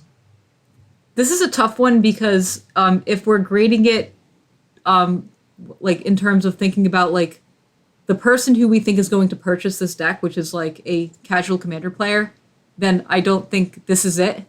Because I think this deck is really more for a very knowledgeable Magic player who just knows the ins and outs of the game and is good at planning, And you don't always want to plan your turns, many turns in advance in Commander. So this is the spiky deck, actually. Yeah, okay, so that's where I'm at with that. But what does that mean for the grade? I didn't really get to the grade. I always thought this deck was cool. I like the planning stuff. So it's cool. It's just very strange. So I think I have to knock it some points for being strange. So I'll go with B-. Yeah, I'm trying to figure out somewhere between C and B- for me. I like that it's novel and trying to do a big thing. I think this deck's biggest issue is it just tried to do too much. It could have just picked any one of these themes and dropped them, right? Did it need the ninja sub-theme with Ninja of the Deep Hours and Silent Blade, Oni, and Yuriko? Sure. Probably not. Did it need to have like all this blinking stuff and top of your library matters? Probably not. You know, it should have just picked a lane, I think, or picked 2 lanes instead of all these different lanes. So I'm going to knock it for that. Yeah, this is like a C+, B- to me. I guess I'll settle on C+, but it's pretty close either way. I mean, you know, Gene, OWO, and if you're listening to this out there, who shout out to you for making all those great charts that we refer to with all of our commander decks that always show up on Reddit. Go check them out if you haven't already. You know, you call this a C+ for me, but if you need to make it a B- line with Melissa's, that's fine. It's pretty darn close, I would say. I would say it's close for me too. Like I can very easily give it a C+. Yeah. They're practically the same grade anyway. Yeah, right. How do these grades work? We make it all up. Okay, well, those are all 4 of the decks. Let's quickly run through the 3 mechanics or big themes, I guess, here. The first one I want to hit on in the cycle section is Planeswalker Commanders. So these were the first ever multicolored Planeswalker Commanders. I just want to talk about what we think about Planeswalkers as commanders in general, the ups, the downs, the coolness, the minuses, and then give that a grade. Sure. So we had this in the past. We had the monocolored ones, you know, so a lot of what I say, I probably said it back then, but that was months ago. I don't remember what I said back then. Yeah, you can go watch that episode to find out more, I suppose. Like I'll have to go watch it and see what I said because I honestly don't remember. Like, I mean, overall, I think they're fine. Like they're cool. I said this earlier about one of the commanders. It's hard to get commander planeswalkers to function well in a 4-player game because everybody has creatures, so you need some board presence so they don't pressure your planeswalker. It can feel bad to feel like I can't cast my commander. All of my opponents have creatures. That's frustrating. So I don't think we should be doing these planeswalkers as commanders all the time, but they are cool and novel to do sometimes. And we have to give them the power level to like make them compelling to actually put in your deck. You know, so they're going to be just a little bit more powerful than like a standard planeswalker, but I think it needs it. So overall, fine to do sometimes. But I think they are cool though. So what do I give them for a grade? I don't know. Does that mean a B? Yeah, I guess our grade should just be whatever we gave them last time. I don't know. Same answer. B. I feel like a B is what I would have given them. My guess is last time I gave them an A because I don't remember what I gave them last time. But like thinking about like the novelty of last time because it was the first time that they've been true. done. It was the first time. So I would guess we would have given them a higher grade the first time. Yeah, so I guess I'll give them a B now. I basically agree with everything you said. They're hard to make work in Commander. They get attacked really easily. There's like a very thin line between too strong and too weak, but they can be really cool, which is nice. So I guess I'll give them a B. But then echo whatever I said the last time I talked about them. Let's talk about something that's new though, that has a fun story behind it. And these are the Commander Storm cards. So this is Imperial Storm, Echo Storm, Skull Storm, Fury Storm, and Genesis Storm. I'll read one off for you right now just to kind of give you an idea of what exactly I mean with these things. So Imperial Storm is a 6 mana card, 4 white for a sorcery. When you cast this spell, copy it for each time you've cast your commander from the command zone this game. And you create a 4/4 white angel creature token with flying. So they're spells that copy themselves for every time you cast your commander out of the command zone. Fun story is originally these were going to have an actual keyword called Commander Storm. But there was a lot of debate around that name and putting the word commander in the name of the card and so on and so forth. So eventually the creative team had actually the really cool idea of what if we just put Storm in the name of all the cards? We wouldn't have to make it an actual keyword and we could just write it out, which I thought was a cool solution. So yeah, there are these 5. Imperial Storm makes a 4/4 angel. Echo Storm is kind of a weird, unusual one. It makes a copy of an artifact, which I always thought was kind of interesting. I guess a lot of them are weird and unusual. Skull Storm makes them lose half their life, or something. I'm trying to find it here. Where are you, Skull Storm? You're in the. Each opponent sacrifices a creature. Each opponent who can't loses half their life rounded up. That's right. They sack a creature or lose half their life rounded up. So they lose some creatures and then they eventually lose a bunch of life. Fury Storm copies another spell, which can target itself, which didn't do anything for a long time. And at the time, it was like, do you care that you could make like infinite copies of this spell? I'm like, no, it doesn't matter for anything. But then eventually we made Magecraft in Strixhaven, which was whoops. Oh wow. Wait, what's the problem? What's the combo here? Okay, I can probably explain it better. So Fury Storm is 2 red. It's got the Commander Storm ability, and it copies target spell. You can choose new targets for the copy, right? The deal with this is that you can target itself. So if you play it with one copy, you can target the first copy and just keep going, right? Now, at the time, everyone's like, Gavin, are you okay with this? Do you want to write a bunch of weird words so it can't target itself? And I'm like, no, it's not really worth the weird words because, like, it doesn't matter that you can just get the same copy over and over. Like, it doesn't up your storm count. It doesn't trigger your gutter snipe. It doesn't do any of that stuff. But then, lo and behold, 4 years later, we make Magecraft, which cares when you copy a spell from Strixhaven, and you can go infinite with it now. Whoops. And then Genesis Storm, which is 6 mana, 4 green, and you get to flip cards from the top of your library until you hit a non-land permanent card and put it on the battlefield, and then the rest on the bottom of your library. Thoughts on Commander Storm, Melissa? I think the design space is really good. So, your commander dies many times in a game, and that sucks. But now you get this really cool payoff for that happening, which is very cool. So I do like the design space a lot. The executions on these are kind of hit or miss for me. Let's see, I guess we can go through them one by one. 4/4 Angels is fine. It's like nothing novel, but just totally fine, totally serviceable. Hey, at least it's not life gain. Hey, there's finally a white card of a cycle in Commander that doesn't gain life. We did it! You finally did it. Make an angel. The Skull Storm, this card looks so it's a lot of mana. This card's 9 mana, but if it's too weak if you haven't cast your commander a significant number of times, and very strong if you have. So I think this execution could have been something that had more of a middle ground. Because what ended up happening was you just costed it at 9 mana because the ceiling is so high. So you have to cost it for that ceiling, which made overall, I think, an unsatisfying card. What else? Fury Storm, except for the Magecraft thing, you didn't know that at the time. I think this card is sweet. This is an exciting one. The artifact copying one, also very cool. And yeah, the green one's cool too. Okay. So I think I like the mechanic quite a bit. The execution was fine overall. Yeah, in general, I like these. Two things that I like a little bit less. One, I think it's a really cool mechanic, but as I found while designing them, there's actually very few good abilities to put on these. There's the token making one is the obvious one, but then you start running out of good options really fast. So maybe this should have been a couple cards instead of a whole cycle. I don't know. Yep. That's always the problem with cycles. It's hey, I have this great idea for a mechanic, and I have a couple of awesome cards that I want to put on this mechanic. Let's make a whole cycle, and then you can't. Right. But you make it anyway. Right. You're yeah, I know. We'll make the token one, and the card drawing one, and the damage one, and I'm out of ideas. Right. That's how it always goes. But those are the 3 obvious ones. Then you run out. The other thing that I don't like about the Commander Storm cards is I wish I'd worded them in a way where they weren't good with partner. In their current versions, they copy once for each time you cast your partner. So if I play each partner once, it's +2 to them.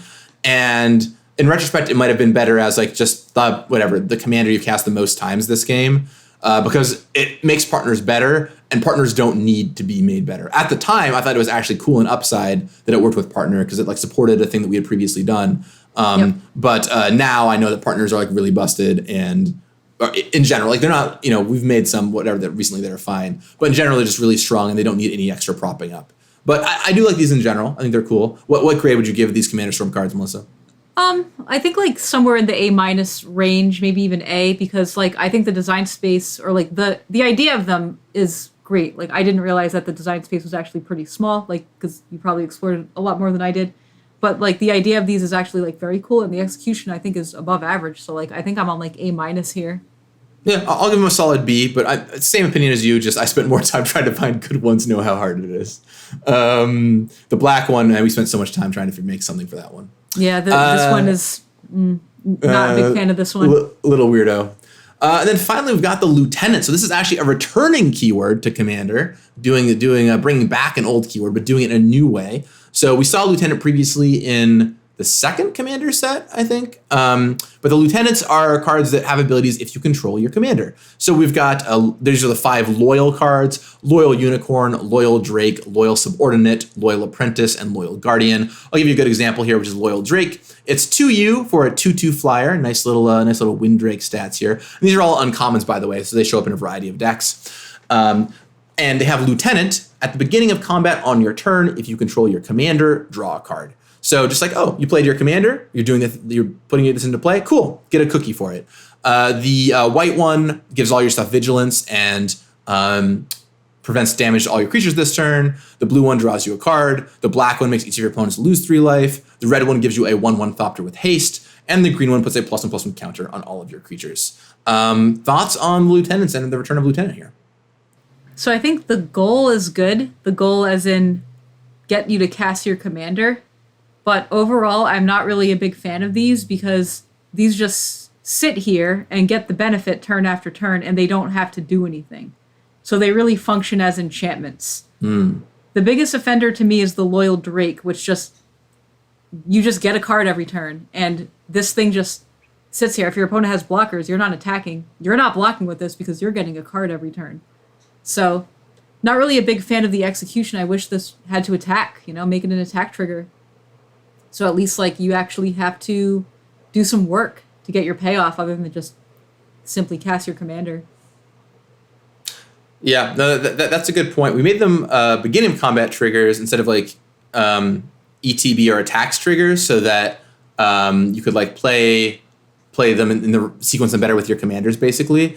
But in retrospect, you're probably right. They should have just all been combat triggers. So we wanted you to get the value out of them the first turn you played them, basically, right? Because if you have to wait a turn, waiting a turn is really hard in Commander, and so having an instant impact on the game is relevant. But honestly, working on Standard, we designed so many of these, and even working on Commander, we designed some designs like this sometimes, and we always find it's really unsatisfying to just have triggers that happen at a certain time that are so strong that you never put the creature into combat because why would you? All you have to do is sit there and get your trigger turn after turn. So we make a lot of them Titan triggers, attack, ETB and attack to solve that. You get your ETB, and then if you want to get a future one, you actually have to put the creature at risk. Yeah, a great note, Melissa. All right, what are you gonna give these for a grade? Well, obviously lower than A, but I haven't really thought that far yet. I do like the goal. A cycle of cards that tell you to play your commander is a very good goal. So that ups the grade, but then the execution lowers the grade. So maybe a B-, C+, something like that. Yeah, maybe C. All right, I'm gonna do C. Forget it. Forget C? the C+. Just C. Man, that's exactly the grade I was gonna give him. I'll give him a C as well. I think before you started talking, I was gonna give him a B. But I think you successfully cooled me on my own cards. I was actually, I think Melissa's right. These should have had to attack. That makes a lot of sense. So I'm going to give them a solid C. They're also just pretty forgettable. I don't really see these played very much anywhere. So they were fine, but not really worth it, I think, ultimately. And the uncommons, and to be fair, in the old Commander decks normally have this problem of just being hard to get into decks. So those are our cycles. That means there's only one thing left to do, Melissa. Do you know what that one thing is? Awards? It's awards. It's awards season. Nice. Let's do it. It's time for the awards. And we're going to start with this award, which maybe you will need to retire now that we're through the really early Commander decks, but I still did it for this time. This is the most out of place reprint. So the reprint, which is the most out of place. Now we're at the point, I think, where a lot of times our reprints make sense because we're getting into more newer Commander decks. But maybe there's still a few here that are wacky enough to talk about. So these are our candidates for most out of place reprint. We've got Vessel of Endless Rest, which is the 3-mana rock that puts a card on the bottom of its owner's library. We've got Moonlight Bargain, which is 5 mana. Look at your top 5. Keep any number. Pay 2 life for everyone that you keep. You've got Borderland Explorer, which is 1G for a 3/1. ETB, each player can discard a card to go search for a land and put it into their hand. You've got Eel Umbra, which is a 2-mana flash, +1/+1, and Totem Armor card. You've got Epic Proportions, which is 6 mana, +5/+5, flash, trample.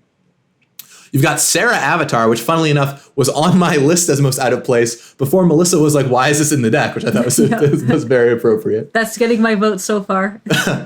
And I've also got Light Form of the 1/dub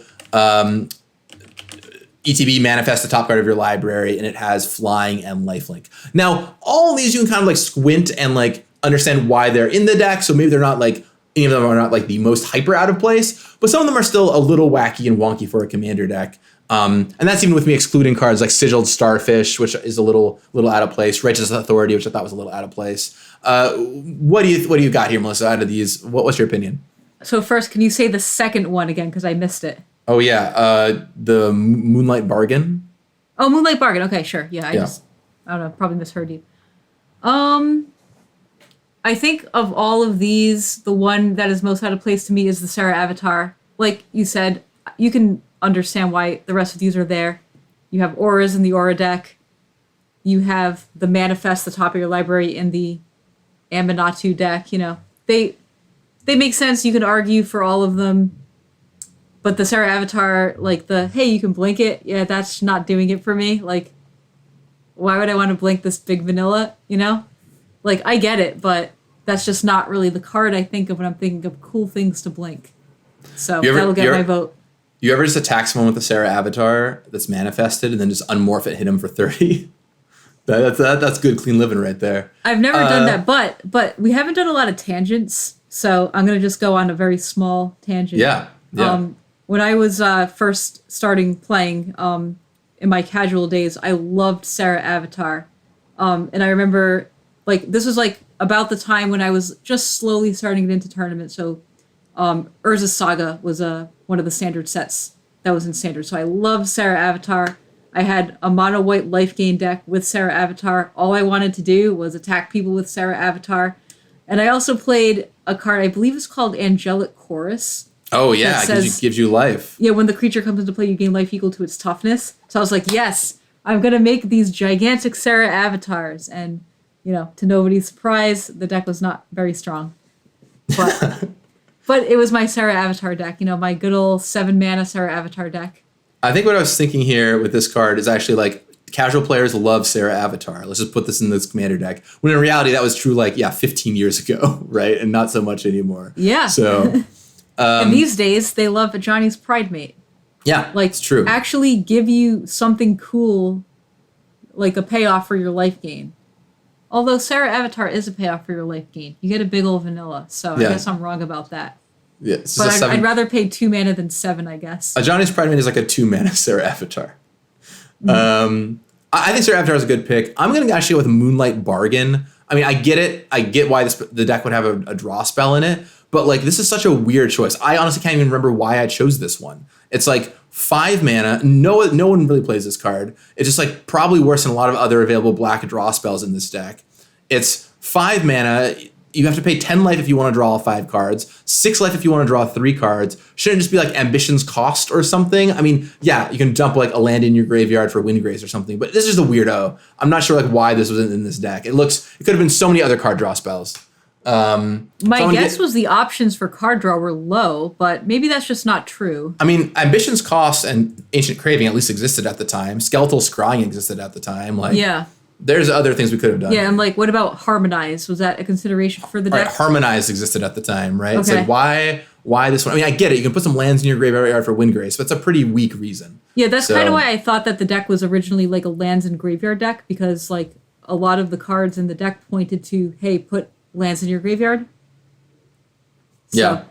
This deck is closer and closer to getting an F from me by the second. It's dangerously close to me just reneging and being no, it's actually an F grade. It's really And rough a few deck. years later, we made the card Search for Blex, which is stronger than Moonlight Bargain in several ways. one of which is having Blex on the other side. Oh, yeah. You do lose 3 life instead of 2, though. It's true. But it's 4 mana, 5 cards. Let's move on to the best flavor. I got 5 picks for us here. Up first, we got Octopus Umbra, which, I mean, what more do you need to know other than it's Octopus Umbra? But I'll tell you in case you That already sounds great. 5 mana, enchant creature, enchantment aura, of course. Enchanted creature has base power and toughness 8/8, and has whenever this creature attacks, you may tap target creature with power 8 or less and totem armor. Because, 8 arms on Octopus. You've got Entreat the Dead, which is a different kind of flavor to me. This is an exact mirror of Entreat the Angels, and is meant to show the moment where Liliana brings all the zombies back to life in Eldritch Moon as a reverse of Entreat the Angels, which I think is really cool. We've got Nesting Dragon, which is a 5 mana, 5/4 flyer. in red. Landfall, whenever a land enters the battlefield under your control, create a 0/2 red dragon egg creature token with Defender, and when this creature dies, create a 2/2 red dragon creature token with Flying and R. This creature gets +1/+0 until end of turn. So it literally makes a token of the card Dragon Egg, which I think is adorable. It's a dragon that lays dragon eggs. We've got Arixmathes, which is 2 blue-green for a 12/12 Kraken. It does enter the battlefield tapped with 5 slumber counters. As long as it has a slumber counter on it, it's a land. Whenever you cast a spell, you get to remove a slumber counter from it, and it taps for green-blue. So it's like a land commander that slowly wakes up, like a slumbering isle. And then finally is Xantcha, the sleeper agent, which is a good story card here. 1 black red for a 5/5 minion. Maybe it's a Phyrexian minion now. Let's check. Yep, Phyrexian minion. Xantcha sleeper agent enters the battlefield under the control of an opponent of your choice. Xantcha attacks each combat if able, and can't attack its owner or planeswalkers its owner controls. 3 mana, Xantcha's controller loses 2 life and you draw a card. Any player may activate this ability. So it's a sleeper agent kind of card. It's a Phyrexian. You give it to your opponent, and then it does good work for you while it's on their team. Those are my picks. Melissa, what do you have as best flavor here? So do we have time for another tangent? Of course, we always got time. Okay. They love the weeds. Go in the weeds. Okay. All right. So this is another story about the same time period as Sarah Avatar, another one of my decks from back then. Oh, man. Yeah. Oh, this deck. So I thought I was super, super clever. Okay. It was a deck that had 4 copies of the card Sleeper Agent from Urza Saga. You give it to your opponent, and maybe they take damage or something. It's a 1 mana 3/3.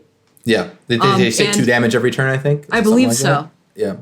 And it was a black-white deck. I also combined this card with the card Light of Day, which is black creatures can't attack or block. So my plan was to kill my opponents with my sleeper agents. They had these sleeper agents. They couldn't attack me. And they just took 2 damage every turn and died.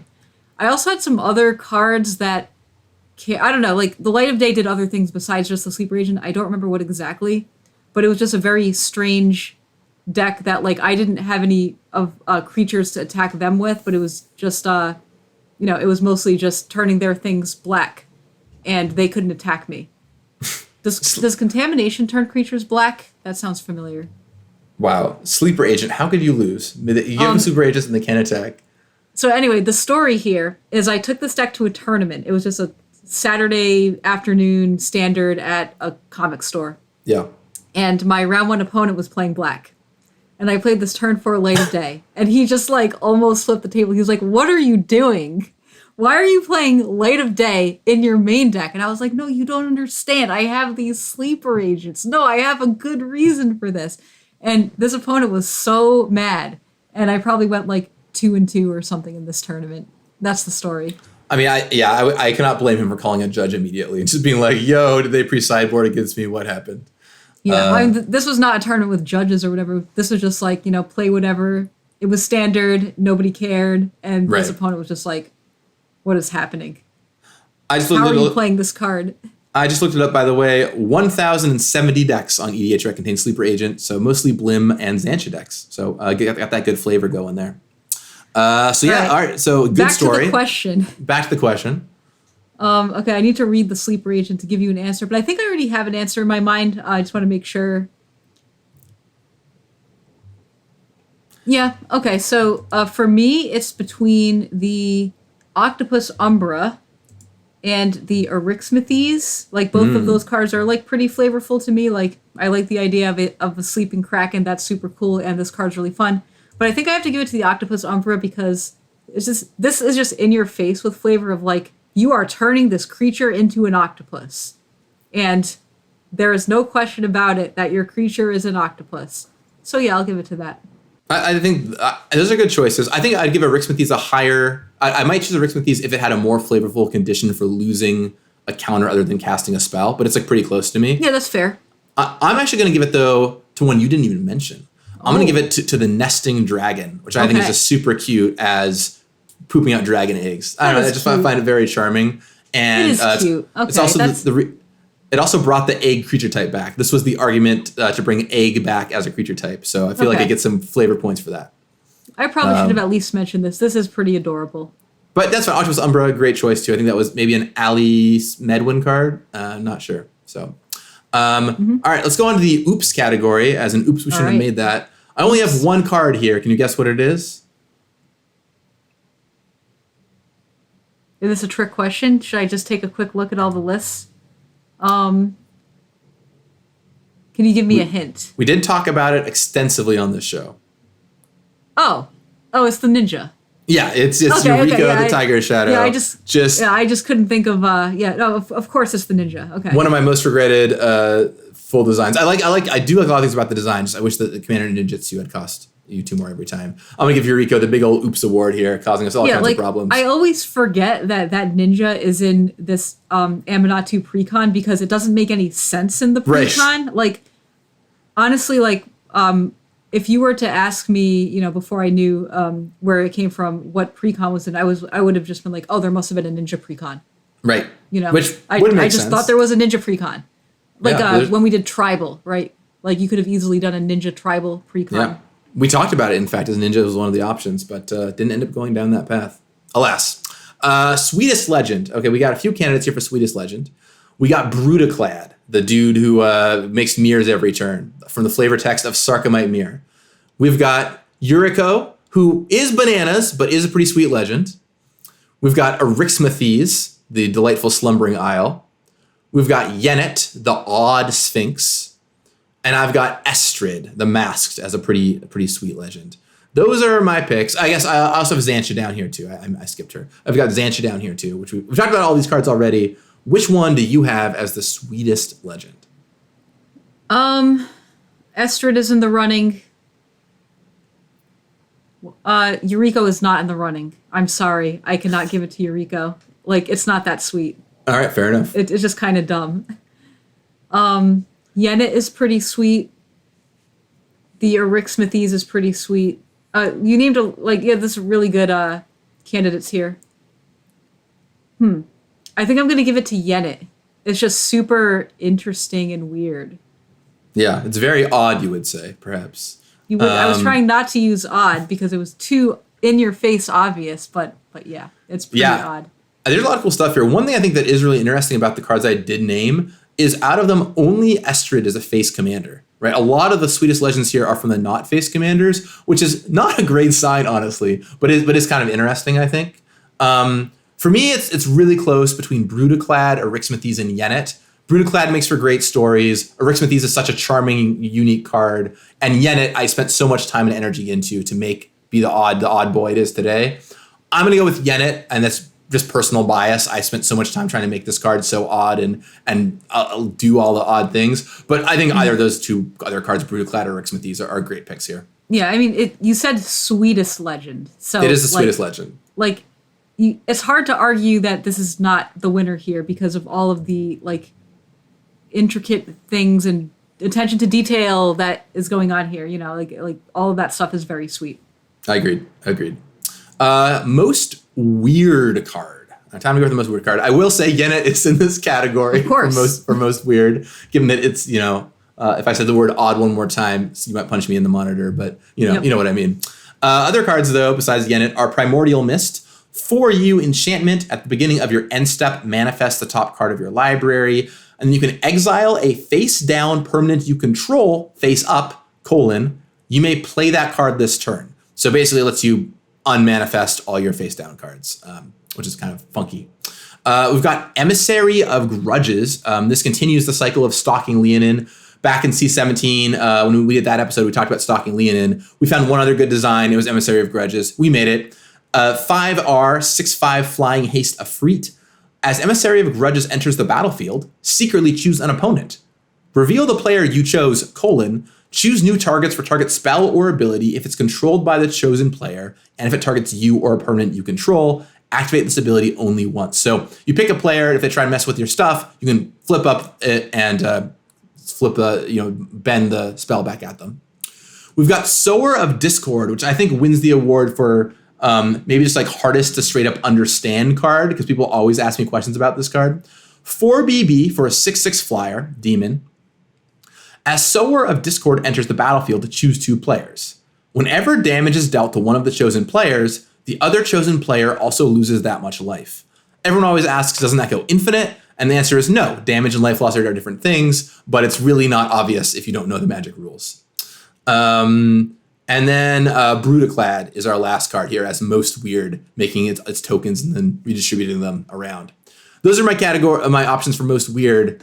Of these cards, Melissa, who wins the Weird Award? So let me make sure I have all the cards. Primordial Mist, Emissary of Grudges, Sower of Discord, Brutaclad. Did I miss any? And Yennet. Oh, and Yennet. Oh, of course. So funny thing, Yennet is actually not weird. Yeah, when you read the card, you get it. You understand. It's not weird. So it's not that one. It's here mostly for the memes. TBH. Weird. How do I even define weird? I don't know. Brutaclad just functions like well, and I understand it, so I don't think that's weird. So now we're down to the other three. I gotta read the Mist again. It does have one of the wackiest activated abilities of all time. Exile a face-down permanent you control face-up, is a wild activated ability. What if I have a face-down sorcery? Yeah. And I exile it face-up? Can I play that sorcery? Yeah, it lets all your stuff that's face down basically manifest face up. Okay, here's my next question. Yeah. The cost is exile it face up. So when I pay this cost, I now have a sorcery on the battlefield. You exile it, though. Oh, you exile it. Okay, I get it now. No That's problem. a weird one. Yeah. Ooh, maybe it's this card. Because, I don't think Emissary of Grudges is that weird. I get it. I also understand Sower of Discord. I understand why this card exists. This is a tough one, actually. I don't know. I had, a bunch of questions about this Primordial Mist, so I probably should give it to that, right? Yeah, I'm fine giving it to the Mist. I think the Mist is my pick, too. It's either, Mist or Brutaclad for me. They're both weird cards. But I think I'll give it to the Mist. I think the Mist is pretty wacky. I don't think Brutaclad's that weird. My next card in the running was Sower of Discord because you mentioned the rules question. Also this card is actively bad in 1v1, you know? But that's not weird. That's just actively weak in 1v1. That's different. Maybe it's actively bad in 1v1. Maybe you would deal a bunch of damage to yourself. I don't know. Oh, maybe you want to. Yeah, sure. Okay. Primordial Mist. Okay, we'll give it to Primordial Mist. Strongest card. I only have 3 options, but I think this one will be pretty fast. I've got Windgrace, which has gone on to be a very strong commander, even if it didn't look that way initially. I've got Yuriko, which we've talked about at length, probably a good candidate for strongest card. We also have Retrofitter Foundry as a dark horse. This card has gone on to see play in Legacy, especially with Urza's Saga around, because you can tutor it up. If you don't know Retrofitter Foundry, it's 1 mana artifact. I did a whole video on it on this channel, by the way. You can go watch. 3 mana, untap Retrofitter Foundry. 2 tap, make a 1/1 servo. 1 tap, sack a servo, make a 1/1 Thopter. Tap, sack a Thopter, make a 4/4 construct, which is pretty cool. So you get to kind of go around the chain there. Those are my 3 picks. I think I'm just going to pick Yuriko as the strongest card. Yeah, I think it's Yuriko, hands down. But honorable mention to Retrofitter Foundry. This card always impresses me. This card just does a lot of things very efficiently. If you're just playing an artifact deck, you're just naturally going to have Thopters anyway. Right. So there's a lot of situations where it's just I attack you. Oh, well, I can just kind of make a free 4/4 blocker. Are you sure? I put this card in a lot of artifact decks. This card is super strong. So good candidate. Yeah, but Yuriko, I don't once think again... Windgrace is close, by the way. I still don't think this card's that strong. I'll have to play with my Windgrace deck sometime. Maybe it's just a well-loved card. This guy looks pretty cool. I don't know. But it just doesn't seem that strong to me. All right, we'll throw down Windgrace in the office and see. Right. Maybe I'll get you for a Commander lunch game. Okay, Heavenly Blade Master. So, sorry, I started reading off the candidates. Next category is weakest card. The weakest card in the prod. Here's my 4 picks. Maybe you have a different one. My first pick is Heavenly Blade Master. 5-dub, 3/6 flying double strike. When it ETBs, you can attach any number of auras and equipment you control to it. Other creatures you control get +1/+1 for each other aura and equipment attached to it. So you can throw a bunch of stuff on it, but it's kind of just a doofy 6 mana creature. Loyal Unicorn, 4 mana, 3/4 vigilance. This is the lieutenant. So at the beginning of combat on your turn, if you control your commander, prevent all combat damage will be dealt to creatures you control this turn, and they gain vigilance. We've got Crash of Rhino Beetles, 4G for a 5/5 trample that gets +10/+10 if you have 10 or more lands. And then Blood Tracker. Blood Tracker is 3B for a 2/2 flying vampire wizard. B, pay 2 life, put a +1/+1 counter on it. And when it leaves the battlefield, you draw a card for each +1/+1 counter on it. So you can channel cards into life eventually with it, but take some time to get rolling. Those are my picks. Maybe someone else has something else. You could argue maybe one of the other lieutenant creatures, but I think those are my picks. What do you got there, Melissa? All right, let's eliminate the blood tracker. Let's eliminate, let me just reread this one. Combat damage. I was thinking about the unicorn, like what can you do with this that's interesting? Let's you attack it, with all your stuff for free every turn. Yeah, right? but what else can you do besides attack? And yeah, since it's just combat damage, like there's not very many cool combos with it. So yeah, that's in the running. Honestly, it's probably Crash of Rhino Beetles. Like this card is just so vanilla. Yeah. I'm gonna like, how often do you put like Beetles. Gigantosaurus in your deck? And this card is like, it's bigger, but you need 10 lands. It's a lot of lands. Right. When you've got 10 lands in Commander, you can do some pretty powerful stuff that is not a 5-mana 5/5, Yes. So this is a card that, by the way, in the product, I just wish I hadn't made. It was really charming, but like no one wants this card, It's like a good Commander Legends common or uncommon, I think. I'll give it the Crash Round Beetle as well. All right, there's only one more category, and that's what card won the set. So this is like the timeless card. You look at it and you're like, this won the set. Not strongest, not weakest, just like the set card. We've got, of course, Lord Windgrace as a very played Planeswalker commander. We've got Yuriko as maybe the most notorious card to come out of this set. We've got Brutaclad as a very beloved, very wacky blue-red artifact commander.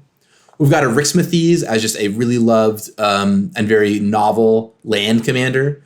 And I have Astrid as the cool Enchantress commander. Notably, I guess now, I didn't think about this before, I did pick all legends, but I really feel, which it doesn't have to be a legend, but it just felt like legends were the ones that were the furthest up in this category. So I guess they're all legends. How about that? Which card won the set here, do you think, Melissa? So first, I'm surprised no Tuvasa. We can put Tuvasa on this list. Is that card, like, I would expect that card to be like a more played Enchantress Bant commander than Astrid. I don't know. Well, let's see what EDH Rex says. And I'm curious. But we can definitely put Tuvasa on this list. You can go ahead and write in Tuvasa if you want. It's a sweet card. Let's write in Tuvasa. Yeah, fair enough. Tuvasa is the number 3 most popular Bant commander after Arcades and Shoelane. And Astrid is number 7. So yeah, a little further down the list. You're right. I was a dummy by not including Tuvasa. All right. So as for what to pick, like, I can't pick Yuriko because that card just had too many problems. Sure. So get out of here, Yuriko. I guess Lord Windgrace is in the running because, like, I can't really argue with popularity, even though I'm not really the biggest fan of the card myself. So it's probably between Lord Windgrace and probably Tuvasa. Like, probably not Astrid. It's got to be Windgrace. So I have to admit defeat here. My pick is also Windgrace. I feel like it wins. It's a Planeswalker. So nice job there being a Planeswalker. It is a Lands Matter commander that players really wanted for. It is arguably maybe the only card in the Lands Matter deck that is doing what people really wanted for the Lands Matter deck to do. It is maybe the only thing saving that deck from getting an F grade for me, I think. Oh, okay. Yep. And it's an old beloved character. So there's a lot of stuff to love about Lord Windgrace here, I think. So I'm going to give it to Lord Windgrace. Oh, they're all good picks. Well, Melissa, only one thing left to do. We've given out all of our awards. We've talked about all the decks. We've graded all the decks. We've graded the cycles, talked about those. One thing remains. What grade are we giving this set? The entire Commander 2018 set. We've talked about the ups, the downs, the various things. What are we giving this cycle of decks? Yeah, like, there were not a lot of downs, honestly. Let's go over them quickly. So there's Yuriko. There's low excitement, low reprint excitement.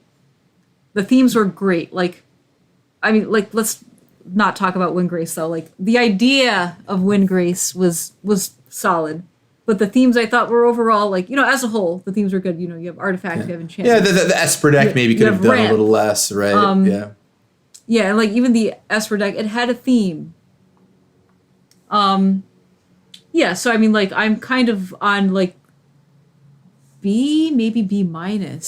Because, after I said all of the poor things, it's a lot more than I initially thought, actually. So, yeah, let's do B-. B-? Yeah. I think that's fair. I'm gonna give it a C, I think, but I could see bumping up a little bit, and maybe I'm just my own worst critic here.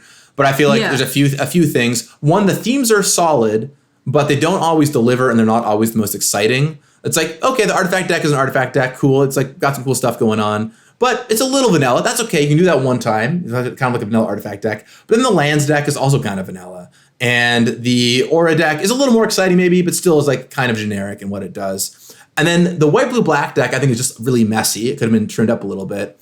And the Jund deck is the lowest grade I've ever given, I think, any deck on this show. Like, I'm almost giving it a failing grade. So I think even though I was a lead designer of these, and maybe I'm just very harsh on my own work, I'm going to give this series a C. I think a B minus is a totally respectable grade. Yeah, like, it does sound like you're being a little bit too harsh on yourself. Like, I think if you're comparing, like, for themes, if you're comparing it to other themes in other years, these are good. You know, other themes did not come through, or there was no theme, or, you know, we said there was a theme and there wasn't. Like, at least here, like, you understand what the deck is doing, and, like, you know, maybe Lord Windgrace was a failure, but, like, you said that it was about lands and it was about ramp, and I get it, and the deck was, like, pretty cohesive despite the payoffs being all bozos. But, like, I thought the themes were actually pretty good. And the Enchantress deck I thought was hit. I mean, it's better than I even remember it being, right? Like, the 3 commanders are awesome. There's a few weird cards, but, like, you know, I was a lot impressed with how much it actually stood up to the test of time, I thought, despite a few weird cards. Yeah, I thought it was sweet for a precon. Well, sweet. So it looks like I'll give it a C, give it a B minus, close enough. Fun episode, Melissa. This has been great going through Commander 2018. Not a lot of tangents this time, though. Like, no, like, Pro Tour stories. I guess there are a couple of cool stories about, like, when I played Magic in the 90s, which were kind of funny. Who needs to know about... Not a lot of stories this time. Who needs Pro Tour stories when we got to hear about Sleeper Agent Light of Day? Like, you're not hearing that about it. I thought it was so smart. I also had Circle of Protection Black, maybe Rune of Protection Black, because you could cycle it. Oh, wow. Yeah. Wow. What a time. What a time to be alive that was. Those black players were probably so... I mean, that one was so mad at me, but man, what a jerk I was to black players. Well, Melissa, it's been a delight doing this with you. I guess we'll be back next time for Commander 2019, which I did 17 and 18. I worked on both those. 2019, I have a different perspective on because I was the architect for that product, so I'll be talking a lot about that then. I think also maybe around 2019 or 2020, Melissa started doing more of a role in Commander design, so soon you'll have more of a... It was not 2019. Okay. It was more like mid-2020. In 2020? But, like, fun story about 19 real quick, I think. Glenn Jones was lead. Is that true? So I work with Glenn Jones a lot now. So we're very close now with my role working on Commander more. And he's a pretty big critic of himself for Commander 19. And he talks about, like, you know, I wish I didn't do this all the time. So. Well, you heard us talk about Yuriko this time. We'll be able to talk about Dockside Extortionist next time. So that'll be a little chatter thing. Oh, yeah, that'll be a thing. But you'll have to wait and find out that episode, which will come out whenever it comes out. I don't know. We're recording this one in on April 1st. It'll probably come out in the next couple of weeks if it's not sideswept by Capenna. And I don't know, the next one we'll do. Melissa and I kind of just do this when we feel like it. So I guess we'll just have to wait and see. Yeah, it's kind of like, hey, we haven't done a podcast in a while, Gavin. Let's record one. All right, sure. Right. How about Friday? All right, done. Someone tweeted we've had this plan for like a week, but someone tweeted at me today being like, hey, when are you and Melissa doing your next podcast? And I was like, right on time. They're asking for it, perfect timing. So if you enjoy it, please comment down below. Please keep tweeting at us. It really does mean a lot and helps us, encourage us to keep doing these. Literally, you remind us to do them sometimes. So it's very, very, very important. But I guess on behalf of Melissa and all of us at Wizards of Design Commander, thank you for watching. And until next time, may you have a lot of fun with Planeswalkers in Commander. You got this. And speaking of citizens, let's kick it off with that one, the green-white archetype, Citizens. Using cards like Civil Servant, Darling of the Masses, Ceremonial Groundbreaker, and Angelic Observer, you can go wide with Citizens and use these Citizen Matters cards to lay the smackdown. This deck can pack a punch.